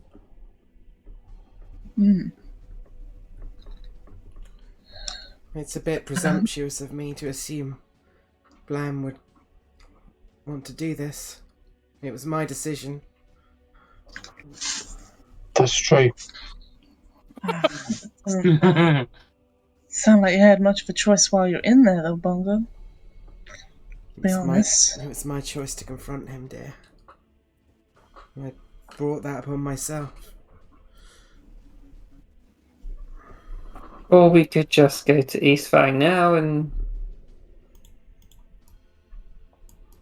Again, Keelik's in the conversation, right? Sandra also said to Keelik that she let her off. Not let her off. She said she had nothing to do with any of the stuff that was said with Bungo. Oh, yeah, she would. There would be a huge relief on her face as you say that. She'd be like, oh, thank you so much. But as it's brought up about going to East Fang, Keelik would say, if you try and leave with an open challenge, you will be stopped. Well, I am fortunate enough. If Blam, you do not wish to compete, and I understand if you do not, then perhaps I can, and he pulls out one of PJ's calling cards and say, perhaps PJ will allow me to call on her once more.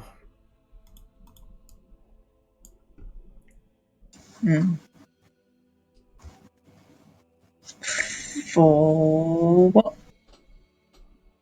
To restore my energy before I fight. That's definitely an option. I think she's something she'd consider.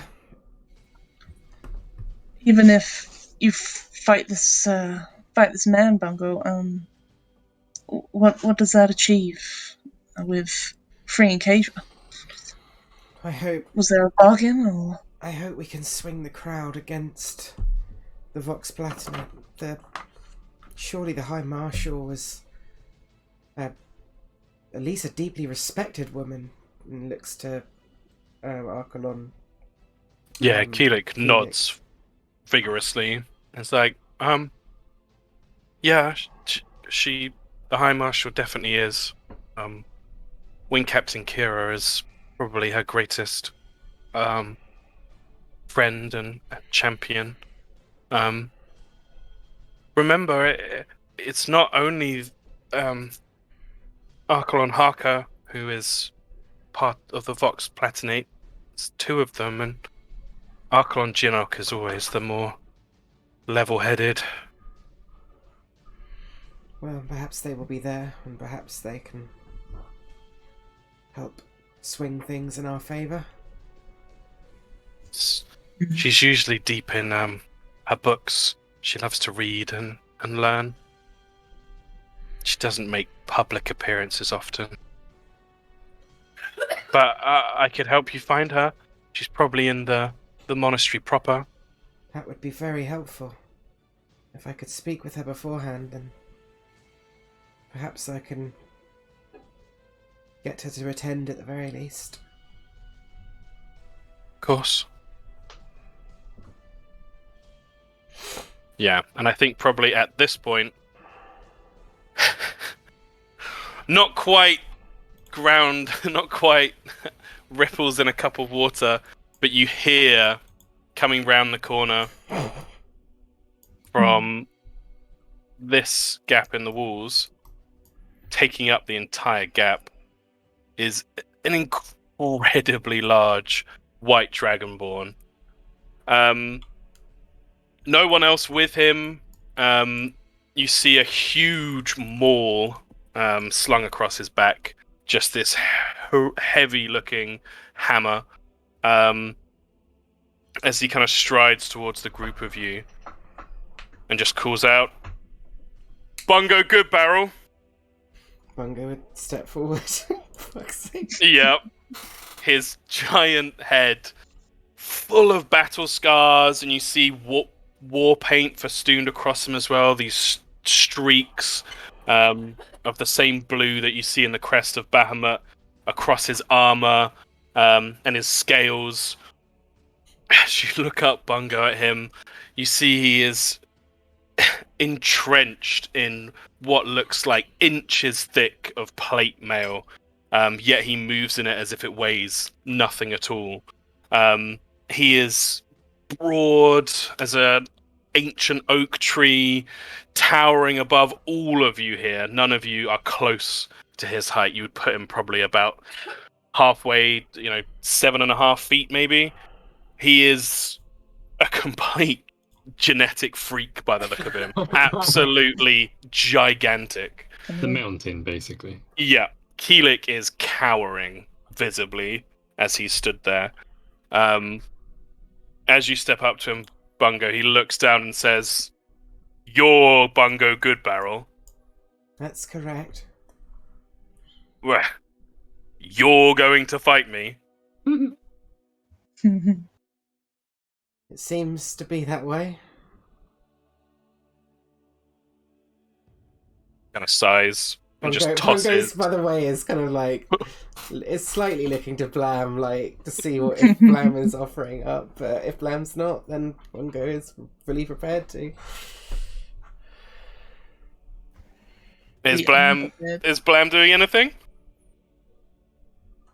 I don't know.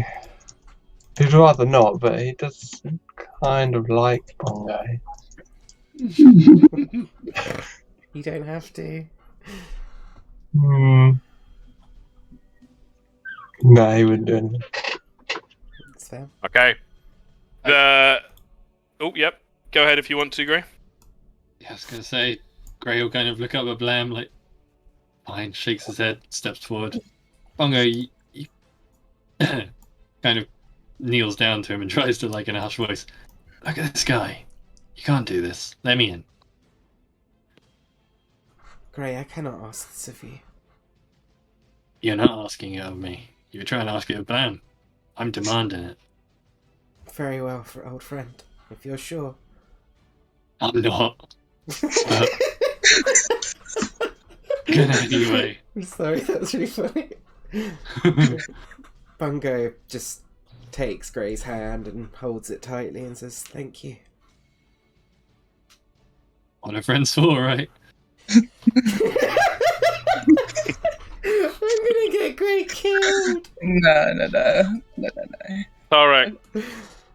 Tosses something to you, Bungo, just like straight into your chest. It's a small thing. You catch it and you see it's a string pendant with a stone symbol of Bahamut. Challengers are allowed basic access to the monastery. He kind of looks you up and down, but he doesn't really need to look up. He just looks down. Do you have a weapon? Do you wish to borrow one? I am a man of worship. Right. This shall be my champion. And he points to Grey. He turns his eyes to Grey, seeing the lithe form. It's like, I see. Do you have a weapon, outsider? I am a weapon, big guy. Ooh, do an intimidation check for me, please. With advantage, that was awesome. With advantage? Yeah. Sure, why not? That was a great line. 16. Do a little roll for him. Okay. He doesn't react fearfully, but there's a look of respect. And he says, confidence will get you far. He kind of looks to your belt, sees daggers and such. He's like, we'll see how far those get you, though. Don't be late. He just turns and walks off. This is such a stressful fucking campaign in the last 3 sessions. Hell yeah. With Vox Platinate, Tom, Yes. are any of which one is Sandral most likely to be able to access? You think, being in full knowledge of everything that's gone on, Bungo having told you about his meeting with Harker, you think probably Harker isn't going to be receiving any outsiders now. No. So Jinok is probably your best bet. And Keelix offered to help you find her. Maybe we can go see Alkalon Jinok before. Maybe we can get this a bit smoothed over so it doesn't have to happen. You see Keelix's eyes are just like looking where Tarek has walked off, and it's like, yep, I think that's a good idea. Follow me. It would be an open question to everyone as well. Yeah, but Bungo will follow. Kind of looks to each of you. Looks at Sandral and Blam and is like, you don't have pendants. You can't go any further unless you pass the test. Sandral does. Atala and Blam. Okay, I guess we'll go get some. Yep, it's just around there to the side. Yeah, let's go try and get some. Bungo wants to do 2 things. Sort of 3 things. He is going to write the last 2 calling cards of PJ Scrooge. No, wait, it's 25 word request actually. So he's going to use one of charge of the PJ's calling cards and ask if PJ can help him feel fully rested and also to empower Grey for the next 24 hours. Okay. And where does Bungo put it? He's going to put it in the center of the fucking place, just like right here. Okay.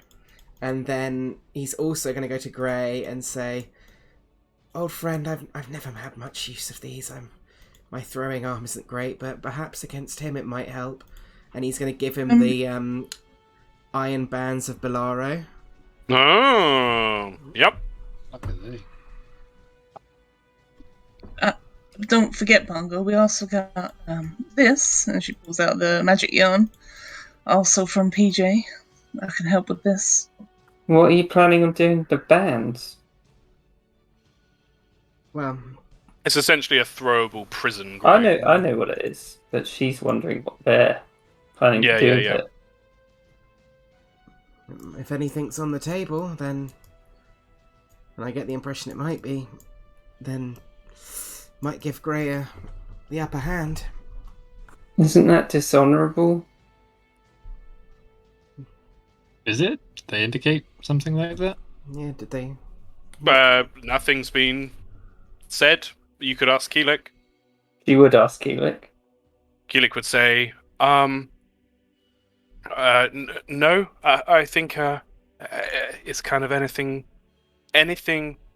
for you as a warrior. So if it's a tool of yours, then you can use it. Sandra just kind of looks away disapprovingly. What? It's not honourable. Yeah, I get it. We're above honour. You've got some growing to do, Sandral. You'll figure out what's honourable. Gives him a sort of blank face.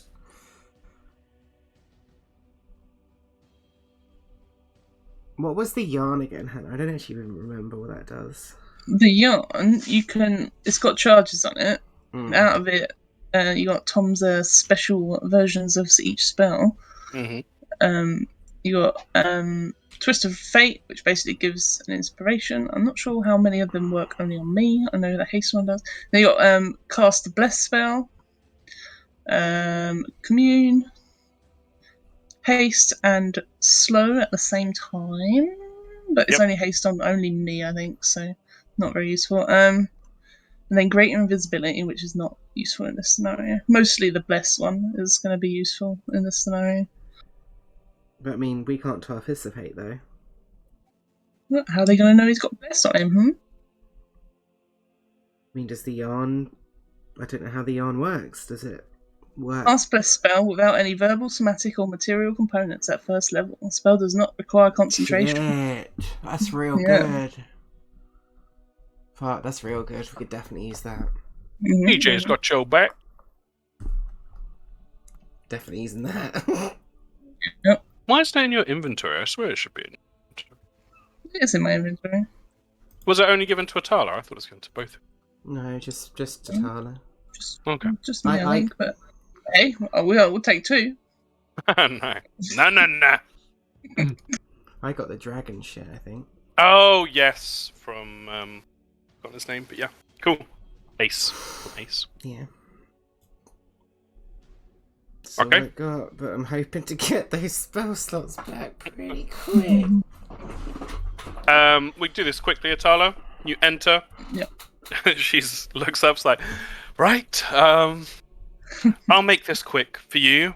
Are you a person? Do you consider yourself a person of faith? Not an active one. I've definitely got a lot of interest in religion. Okay. And what are those interests in particular? Mostly knowledge requirement for not requirement. Not knowledge, research. My husband is religious himself, and You're a scholar. Exactly. Yeah. Wonderful. Do any of the particular gods interest you here? Lendis, Tamara, Bahamut? Which one was the one? These ones in here. Oh. In where? In this. Oh, in this bit here. The symbols of all three were on different statues. Okay. You'd notice Bahamut being the most prevalent, but there's a good showing of both of the others. I think, yeah, the statues are very clear in their posture. You'd have noticed that the statues that had the symbol of Lendis on them looked to be like the most Honkara-esque poses, like powerful poses of judgment and such, whereas, for example, one with the symbol of Tamara on it might have hands held out and weapons sheathed kind of thing. So you know there's different strong themes to each of them. I have a great interest in Bahamut for various reasons. Well, Alkalon Jorik, which I nearly forgot to say, was particularly important to my husband. And Tamara, of course. I have heard Archelon Jorik's name many times as of late. It was a sadness when he left us. I see. Well, you'll be pleased to know that until fairly recently, scholars were not permitted into the monastery just simply to learn. They had to be of a faithful leaning, but since the Vox, she's got a specific name, the Voxite Platina Archelon Jinok came into her place. She has decreed that scholars should be admitted, as it is a great way to spread knowledge of our doings here to the rest of Faerun. Sounds like I came at a perfect time. And so, this is actually the first time I get to use one of these. And she reaches down for a drawer and takes out an interesting-looking emblem. A symbol of Bahamut once more, and string. Again, you don't think this is particularly fancy, but instead of stone, this is carved from glass. And she hands this to you and says, "This will let people know that you are here as a scholar. They shouldn't challenge you on it. They know the Voxite Platina's decree, and it should avoid awkward questions around faith, religion." Perhaps more scholarly questions. Well, I mean, it's very pretty. Thank you for that. Of course, it's a pleasure to finally hand one out. We simply ask, as the Voxite Platina hoped, that once you leave, you spread the word of what we do here. Perhaps even write it down. Oh, I'll be certainly writing it down. Well, I'm happy to get the first one ever. That's quite the achievement. Something. She smiles warmly at that. Absolutely. I suppose in terms of books, yours would be one of the first books if you wrote one. Well, I'll do just that, I think. And especially with me being quite the storyteller with my husband. It'll certainly be mentioned. Sounds perfect. I better be going, though. My companion is going to come in after me, just so you know. Thank you. Will they be the last?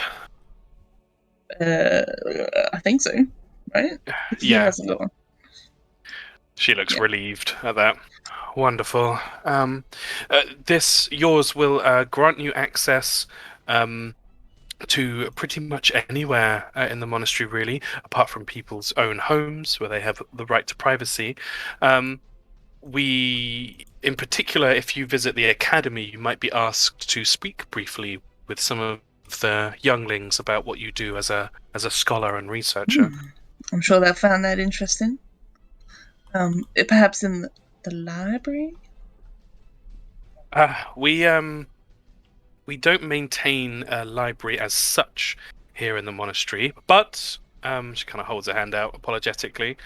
But there are great collections of tomes. In each of the 3 temples, they have great rooms dedicated. I suppose that might be called a library in itself. There are in the monastery proper, in the mansion of the Vox Platinate is actually the greatest collection of tomes under Archelon Jinok's own purview. But if you could speak with her, perhaps she'll allow you access to them. Oh, perfect. Well, thank you for your help. Of course, a pleasure. May Bahamut be with you. And you. Yeah, she does the symbol of the mountain and leaves. And she doesn't leave. Yeah. Watches you leave. As she's about to have her lunch break.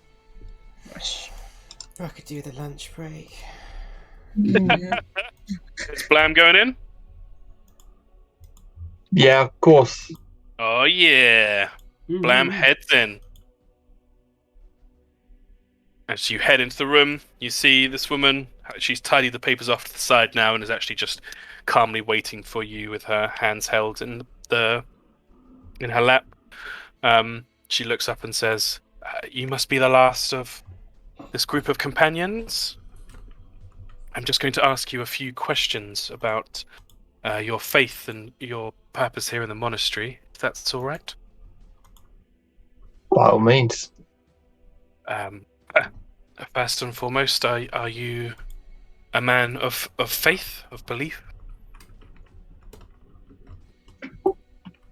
Well, I've got a lot of beliefs, but I see.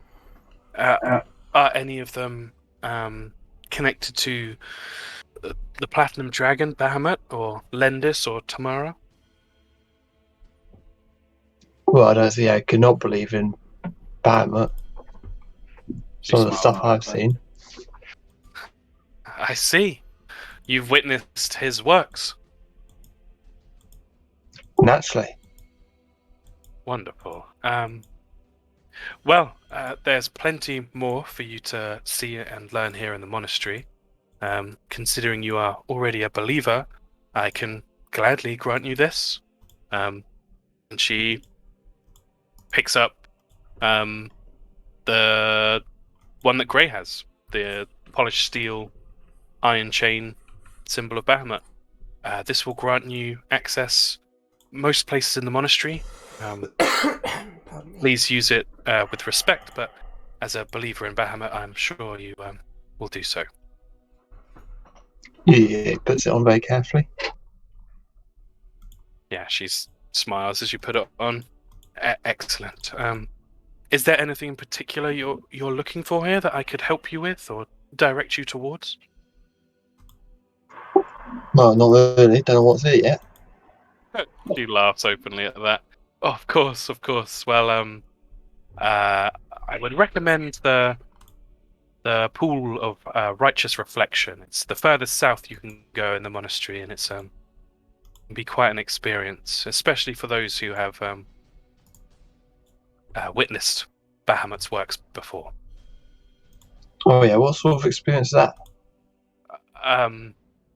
Many report that they feel a newfound connection of their own to Bahamut and Lendis and Tamara. Some even say they see elements of their future, their fate that awaits them, or their past. It can be quite different for individuals, but it's a humbling experience, I think. Certainly sounds intense.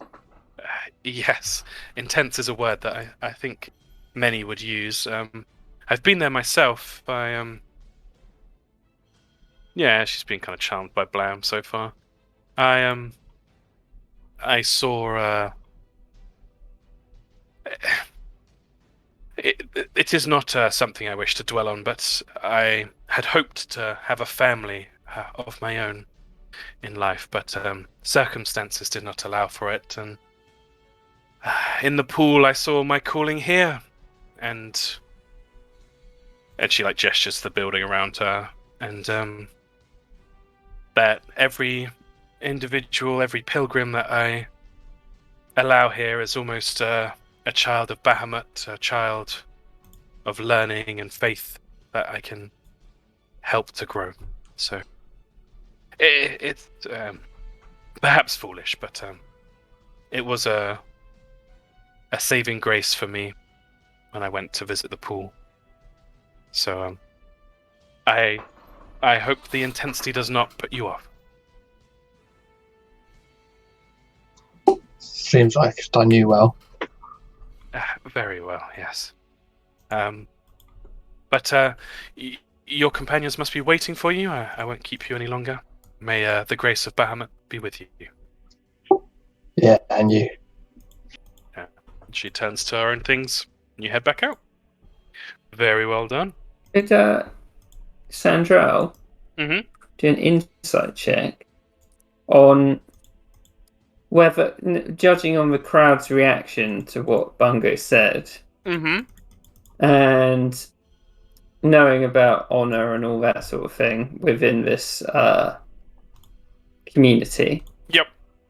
If a band were to fail but it was tried, would that be very damaging to the crowd if Grey lost? You can roll an insight check for me. It's a great question. I don't think I understood that. No, me neither. Yeah, you think... You think these, from all your experience so far, even with a not too high roll, you think these are a people prone to... what's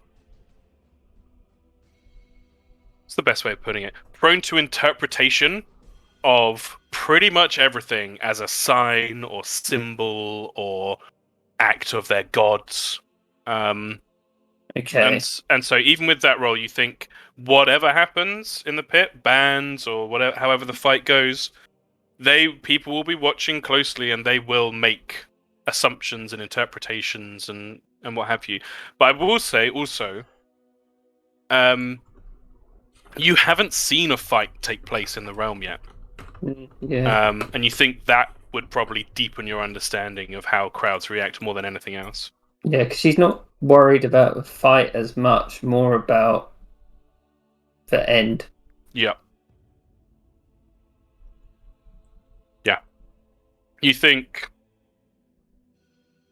at the end, what they've seen, the way they've interpreted it, is going to influence them. A 10. You don't think just from how Keelik responded when you asked her about them, you don't think the bans will be the be-all or end-all, but you think they certainly will have an effect. Okay. But yeah, Keelik, now that you've all got your emblems, she leads you. You want to? Oh no, you want to see Archelon Jinnot, don't you? So she'd actually lead you this way. Just gather everyone up. The dwarves are left, arguing, stuck where they are. No emblems to be seen. Keelik would lead you into this area first. You would see these 3 temples, and she would point out that these are in order: the Temple of the Neophytes, the Temple of the Acolytes, and the Temple of the Adepts. She'd explain that a member of the Worship Sworn devotes their life to understanding and worship of the 3 draconic deities, and will progress from a neophyte to an adept, to an acolyte to an adept. And there's a different focus in each one. Neophytes focus on Tamara's mercy, acolytes on Lendis's judgment, and the adepts finally on the intricacies of Bahamut. But this would all be said as she leads you forward. You see these beautiful water fountains and features, these huge statues here of Dragonborn stoically staring off ahead in heroic poses. And if you asked her who they are, she would tell you that these 2 statues actually aren't dedicated to any particular historical figure or member of the clan, but instead represent the clan itself. Every member of the clan. She'd point out that this area over here is where members of the Worship Swarm will often watch from a little higher above the fighting in the Realm of Respect, and that you can expect a large crowd to be gathered there later, with someone having challenged Archelon Harker. But as she leads you through, would anyone have any particular questions or anything? Not for her, no. Sandra would ask what happens to people who are affiliated with people who die in the ring. They die too. Huh. Like, would they be banished? Would they be kicked out? She would tell you quite calmly that the clan and the rights and traditions of the clan is very particular about this, and that every individual is treated as such. Okay. You may have arrived as a band, but you are all being judged individually on your actions. Okay. Anya just said, "Oh no." She leads you through this smaller set of gates here, and you would quickly have a feeling of being enclosed, as there are a number of houses here, homes, tightly packed, of the Worship Sworn, you see people going about their business. They do look to you, kind of taking you in. You don't see there's much... there isn't the feeling that you might have had going through other towns and settlements on the Sword Coast so far. There aren't children at play. There aren't people hanging out the windows and chatting.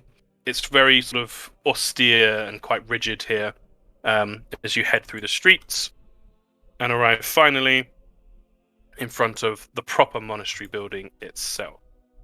Here you can see the Pool of Reflection, Righteous Reflection. You see there are 4 buildings here that look different to the homes. And Keelik would explain to those asking that these are crypts, where the dead of Clan Archelon are buried specifically. The Crypt of the Eternal Sentinels. Across the way is the Vox Platinate Manor, where the Vox Platinate live.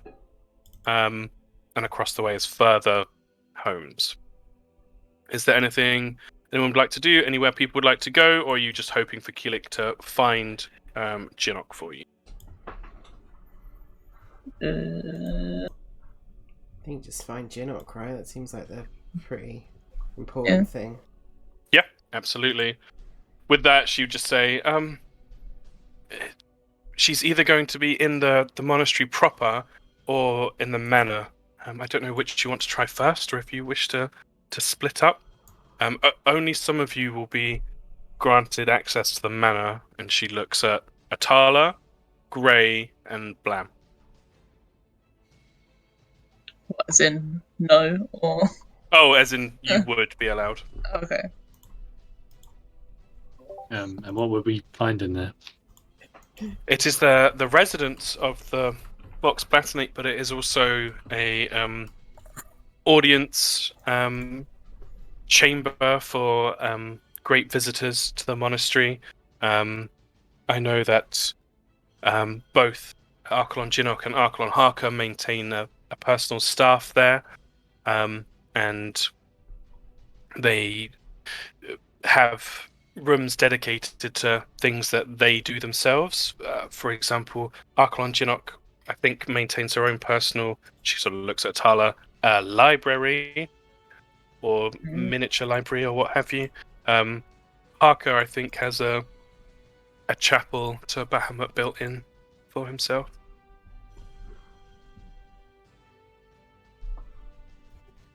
Well, we could all go and check the monastery first if you prefer to stick together. I think stick together for now.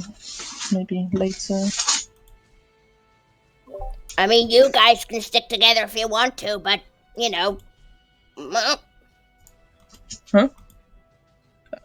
Mm-mm. Are you going somewhere? No, I just got people to see and things to do. Oh. Want to see how they're treating the mountain. I guess go ahead, Alphabet. I don't think any of us are... I mean, I'll holding you stay back. with you guys for protection, but you know, I don't need you. Okay. I don't know what this fucking accent is, though. It is becoming a life of its own. It is its own character. Wait, no, that made me sound like an asshole. I don't mean it like that. I just mean you don't need an old man tagging along with you. Its voice is really bad for my throat. If you got things to do, Alphabet, you go ahead, but I guess, I mean, it could be a situation maybe where we might need you. But I want to see what they're doing to my wife. You're welcome to. I see. We appreciate your company, Ethelbert, but we don't want to keep you at the same time. Is that a subtle please fuck off from Bungo? No, it genuinely wasn't. Oh. He actually is like really appreciates Ethelbert helping Atala. But he's also like, if Ethelbert's like, I've got my own shit to do, then Bongo doesn't want to be like No, you have to stay with us. You're our dwarf now. One of us. One of us. I think that'll be fairly obvious as well. Bungo wears his heart on his sleeve, so That's true. I feel I like think he's trying to be like, I don't need you guys. I don't need friends. I've been on this mountain for 72 years and I didn't need friends before. And I don't need friends now because I don't care about people. I just care about my wife, and my wife cares about me, and we just, and you know, that kind of thing. Speaking from insecurity. yeah. But And I also think it's like well, I don't feel like you want me around, so I'm going to make you say that you want me around. And can it's not Bungo right. tell this though? Yeah, this where you can correct me. You can correct me, Anya, but the way I see Ethelbert and the way he's acted so far, where some people isolation and time away from civilization can lead to them becoming almost quite alien in their mannerisms and such. Are you saying he's not quite, alien in his and quite mannerisms? distant? Let me finish. I imagine Ethelbert being kind of the opposite, in being kind of like, because he's having to talk to people and he hasn't spoken to people in a long time, he's almost overemphasizing everything. I imagine him being quite easy to read that way. I am a normal person. Yeah, I do. Hello, fellow humans! I do have Whoops. +5 to I'm my just insight as picturing well. that, So. Yeah. Steve Buscemi thing. How you do, fellow kids? Yeah. I think in that case, then Bungo would probably say something like, "Ethelbert, you helped protect my wife. Your companionship is most valued. I don't want you to feel like you are not welcome here. You very much are. But like I said, if you have other matters to attend to, then do not feel you have to stay on our regard. We would appreciate your company, but As long as I can check on Lonnie. of course, perhaps we could when all of this is over, we could commune together. I have ways of communing with Lyra, and perhaps if we channel it together, we can commune with the mountain. With your wife? Wait, you don't know it's the mountain. Oh, sorry. That's my bad. I'm trying to remember what Bungo has heard and what he hasn't. In that case, Who then... did he say it to? He said it in the questioning with what's her face. Yeah. Yeah, he didn't. He said it when he got the emblem. Oh, I thought he said it to other people. Okay. No. In that case, then Bungo would have said to your wife, not to the mountain. I think she'd like that, but I don't know if she's into that sort of thing. I've asked her once, and it didn't go well. I don't think he would have said that if he still think... Does Bungo still think this is actually his wife? He's... the wife stuff has been one of the strangest parts Yeah. of Ethelbert talking. He mentions her a lot. And Lonnie... Bungo would just ask. Bungo's just going to say, Yep. Where is your wife? Who is she? She's all around us. Is she elaborate. Well, you're currently sullying her with your feet. I think I get the gist. But do you know about my precious Lonnie? Not as well as I would like, but perhaps you could help us all learn more. Oh, I'll show you more. Sorry, I don't know where the fuck I'm going with this. I think this character just breaks Bungo's and my brain. I just don't know how to respond. I generally don't know how to respond to things as Ethelbert, so I think of like what the weirdest responses I want to give to people when they ask me really weird and stupid questions are at work, and then I'm just like, fuck it, why not? I think Bungo finds him kind of funny, to be honest. Like, I think he just. I mean, he's his god's the goddess of joy, and this guy seems pretty upbeat.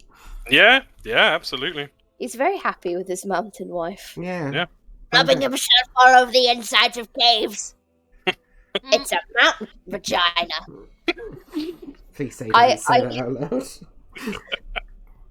No. When Tom said something about peaks and crags last week, by the way, this is a side note. Sorry, I'll tell it quickly. I turned around to him and made like a hand gesture and mouthed mountain vagina, and he didn't understand what I was saying, and I tried to text it to him, but I accidentally sent it to Tilly instead of the emoji, and she was like, what she must think of D&D. Like that. It's not even like how funny that is on itself. It's the prospect of you having to explain it. He's quite used to my weird in jokes with Tom at this point. Thank God. But she was just like, "Oh, of course he fucks the mountain." Yeah, but Bungo is bemused by Ethelbert, but he's given his good word. He's good given word. his He genuinely is very he's warm to him because of what he did for Atala. Yeah.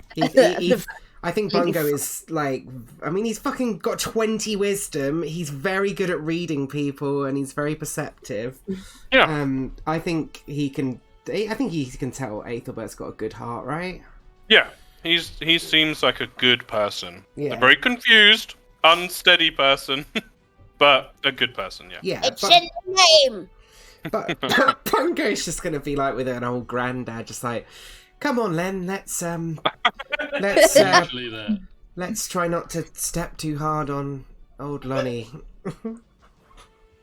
And Ethelbert at that would get down on the floor and just start caressing the floor. Oh my god. He doesn't mean it, darling. He's like, right, well, let's go see the Vox Platinate, shall we? This is just what I mean. It's just the stuff where people are just like, isn't this artwork beautiful? And I really want to just be stroking it and licking it and oh, it's so nice, just to freak them out. Anyway, I think most people would be a lot less tolerant than Bungo. I just warn you that. Oh yeah. Sorry, Iggy Pringle would have words. That's for sure. Oh my god! Yeah, I didn't even think of that. Yeah. There's kindred spirits. He's literally a mountain.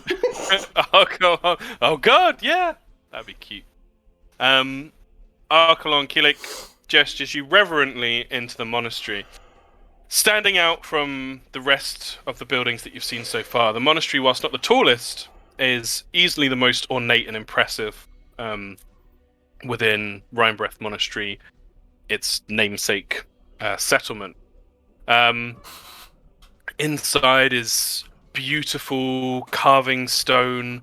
The thing that you see immediately is this gigantic, building-wide carving of Bahamut, the Platinum Dragon, in full scale. No longer just the symbol in profile that you see so often, but an actual dragon. In the floor, carved into the floor. Wings spread wide, head facing towards you, facing towards the south, and wings spreading out through the building and into the two wings, funnily enough, of the monastery. Kilik would explain that the main monastery building is devoted to Bahamut in particular. The one to your left, to the west, is devoted to Tamara, and the one on the right or the east is devoted to Elendis. She would keep in mind that you're here to try and find someone, but you can see just how much she loves this place. She's bubbling with enthusiasm and excitement, and like a happy child bringing a a friend round to their home for the first time, she's pointing out everything. Like, here's where we came to learn about Tamara for the first time, and if you look up there right at the top, you can see the stained glass. There's the pattern of Bahamut behind the pattern of Lendis, and she's loving every moment of being able to share this with you all. Carlo is taking in all this information. She's also doing little notes and jotting pictures down. You are in full speed. There is so much here to take in. You can see Central has clearly been here before. She's sort of not as hooked on the words as you're coming inside.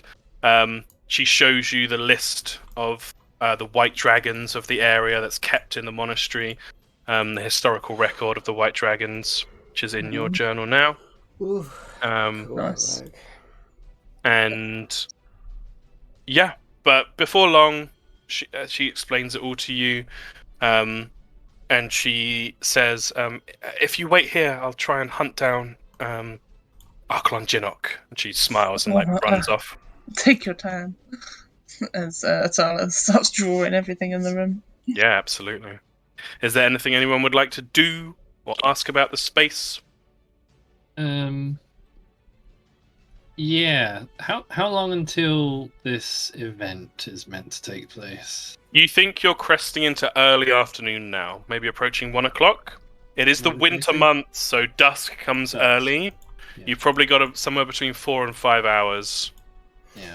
Any sign of PJ? No sign of PJ, no. Fuck. I think Gray would kind of encourage Bungo away from the others so we can have a quick little hushed whisper. Yeah. And he'd probably just tell him, Bungo, we've still got a little while to go. If you ever just wanted to drop this and we can just hightail it out of here, that's always an option too. Potentially. But my gut tells me, Gray, that I'm not sure we're capable of stopping whatever lies within Eastfang without Archelon Caedra's help.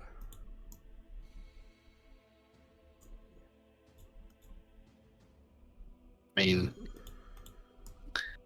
you might be right. Or it may be that I end up losing and then you don't have either me nor Caedra. True. If, I do not wish to put you in danger, Gray. I am still prepared to fight him myself if I must. But Just saying, it's always an option. You're right, but I think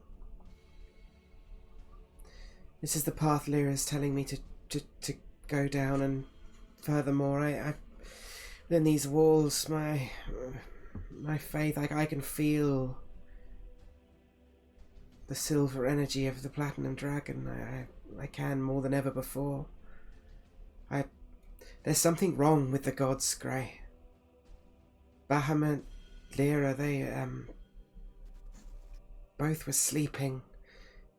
What we learned from Atala, the Stendarr, I refuse to believe that all of this isn't connected in some way. Didn't even know gods did sleep. Neither did I. Which is what scares me. And which, with what has happened, whatever has happened to Jorek, the fact that I cannot see him with Lyra's gaze, we spoke of it before, but faith runs deep throughout this journey, much like it did in our last. I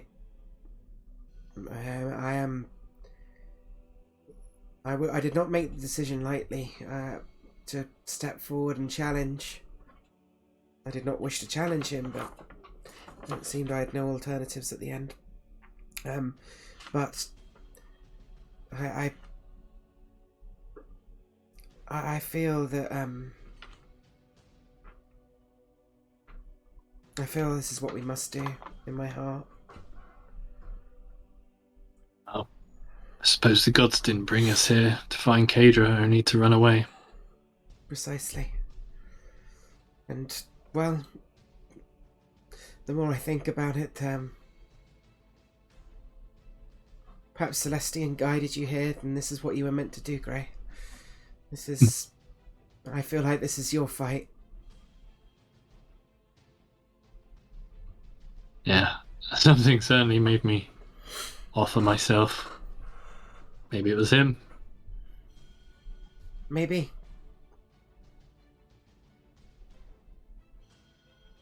Okay. Well, if I don't get another chance, it's been an honor, buddy. Always, old friend. Gives him a pat on the back. Yeah. He smiles up at him. So, Ethelbert has questions. I was just updating your Rhinebreath Monastery key to remind you. As you see more buildings, more information, you can see just how much I fucking wrote for everything.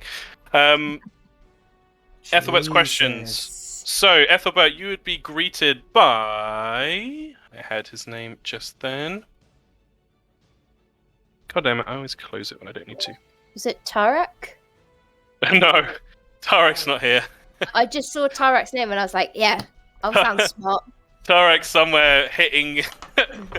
He's painted a crude drawing of Bungo onto a pillow and is just smashing it over and over again with his wall.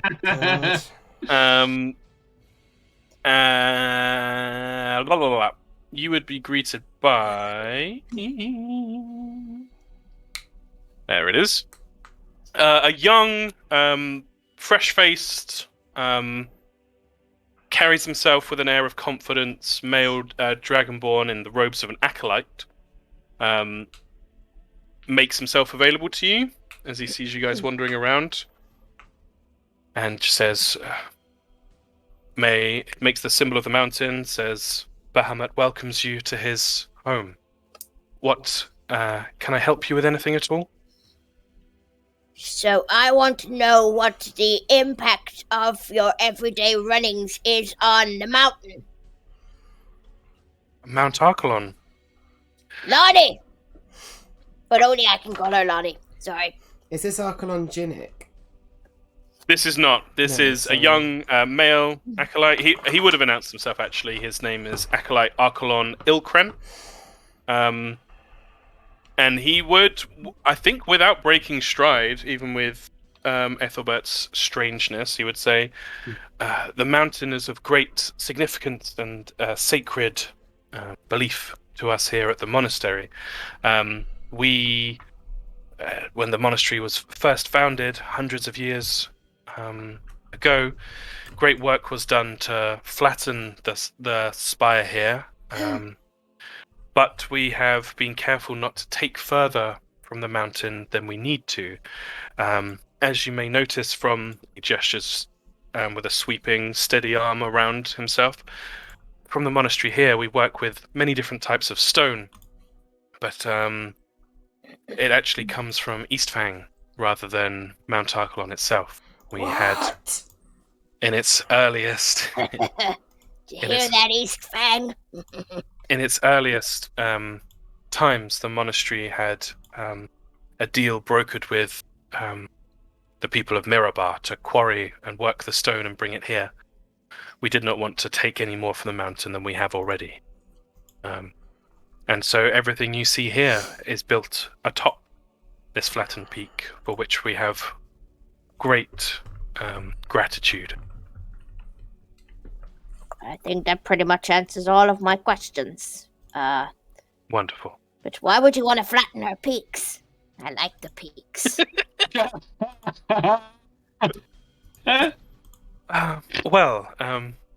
To build And you'd make the shapely woman's body thing with his hands.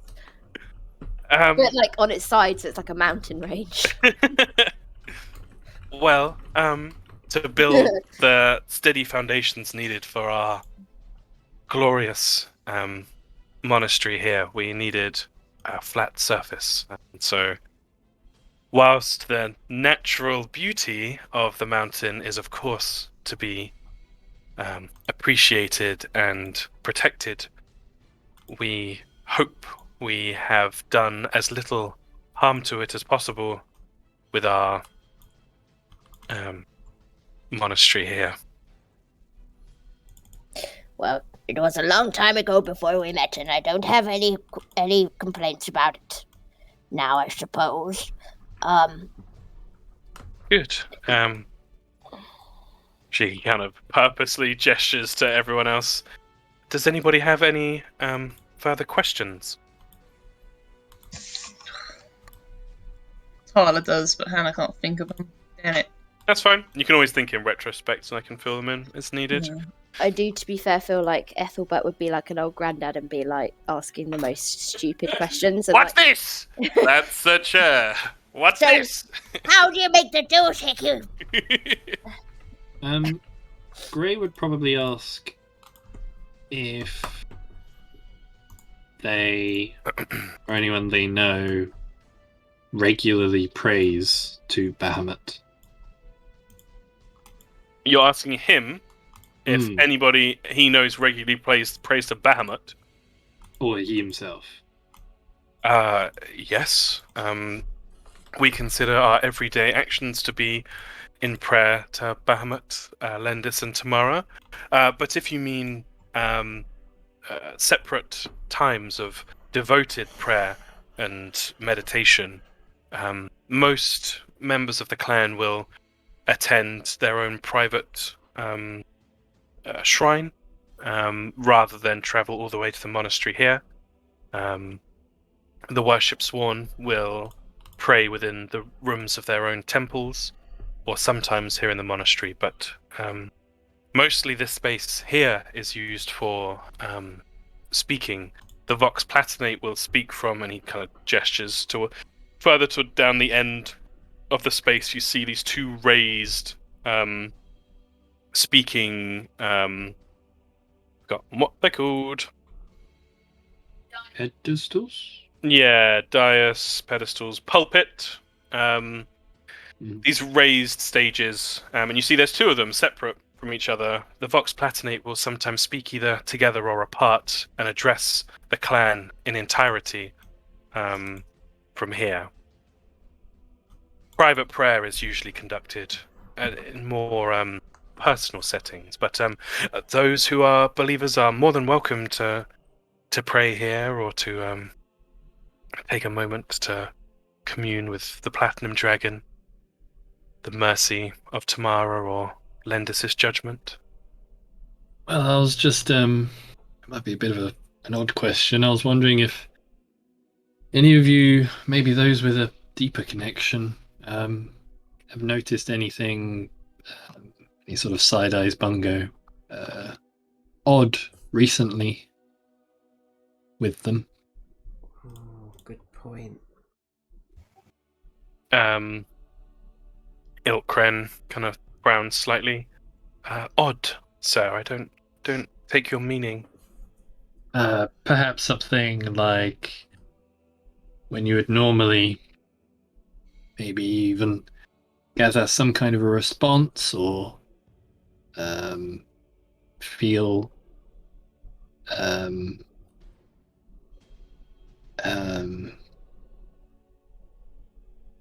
yeah, just that they are connecting with you.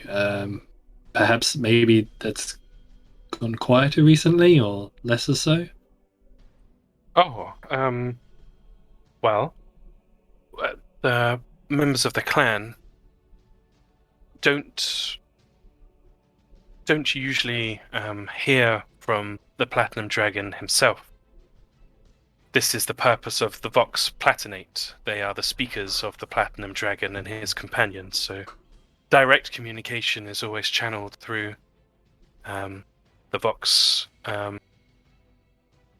Platinus Archelon Harker or the Voxite Platina Archelon Jinnok. And so you said the Vox are down the hall on these raised platforms. Archelon Harker is not in attendance here at the moment, but I believe Archelon Jinnok is fact. And Junok's one of the Vox Platinum. Yep, there's 2 of them. One male, Uh, one female. Do you think he'd be open to see us? She might, and Ilkren pointedly looks at Atala's pendant, the glass one. She is a passionate scholar and researcher, and he smiles at you, Atala. I think she might like to meet her kindred spirit. See, probably crouch down to Atala. Do you think, you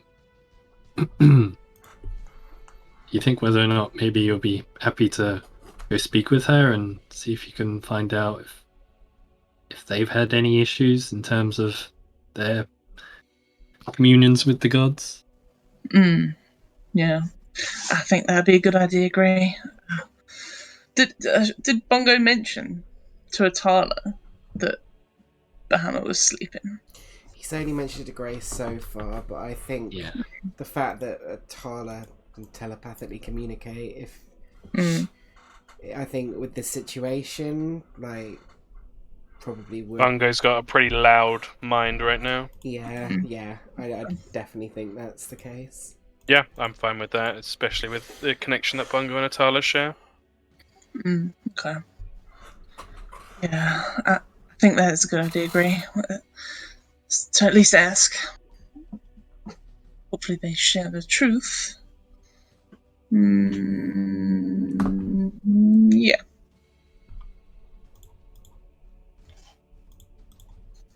Okay. We going in now? Well, I was about to say, as your conversation diminishes and Ethelbert continues to bombard Ilkren with mad questions of all types, you hear a door open and you look up to see up and to the right of you on a white marble balcony, very beautiful, with stained glass fit between the railings. You see a significantly less imposing figure than Archelon Tarak before.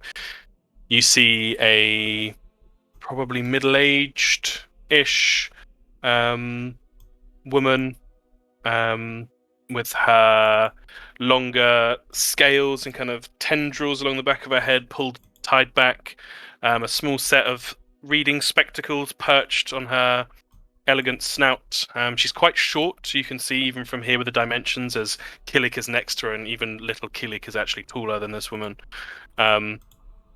But the woman herself looks down at you all and kind of takes you in with an intelligent eye, and then beckons you with a hand to come up. And you see Kilik frantically leaning over the balcony and pointing to stairs, spiral staircase built back into the side of the monastery itself. Yeah. We go up. Let's go. Yeah. As you all begin to head up the stairs, single file, this narrow spiral stairway, you find yourselves higher up on the balcony and a view down into the monastery proper itself. Many acolytes, neophytes, and adepts going about their business. As you are led through a small passageway, the side of the monastery itself, you see there are many rooms here, built with sturdy wooden doors, and led down to the end of the corridor by, presumably, the Voxite Platina herself. She opens a door and beckons for you all to enter. And with that, we'll finish today's session.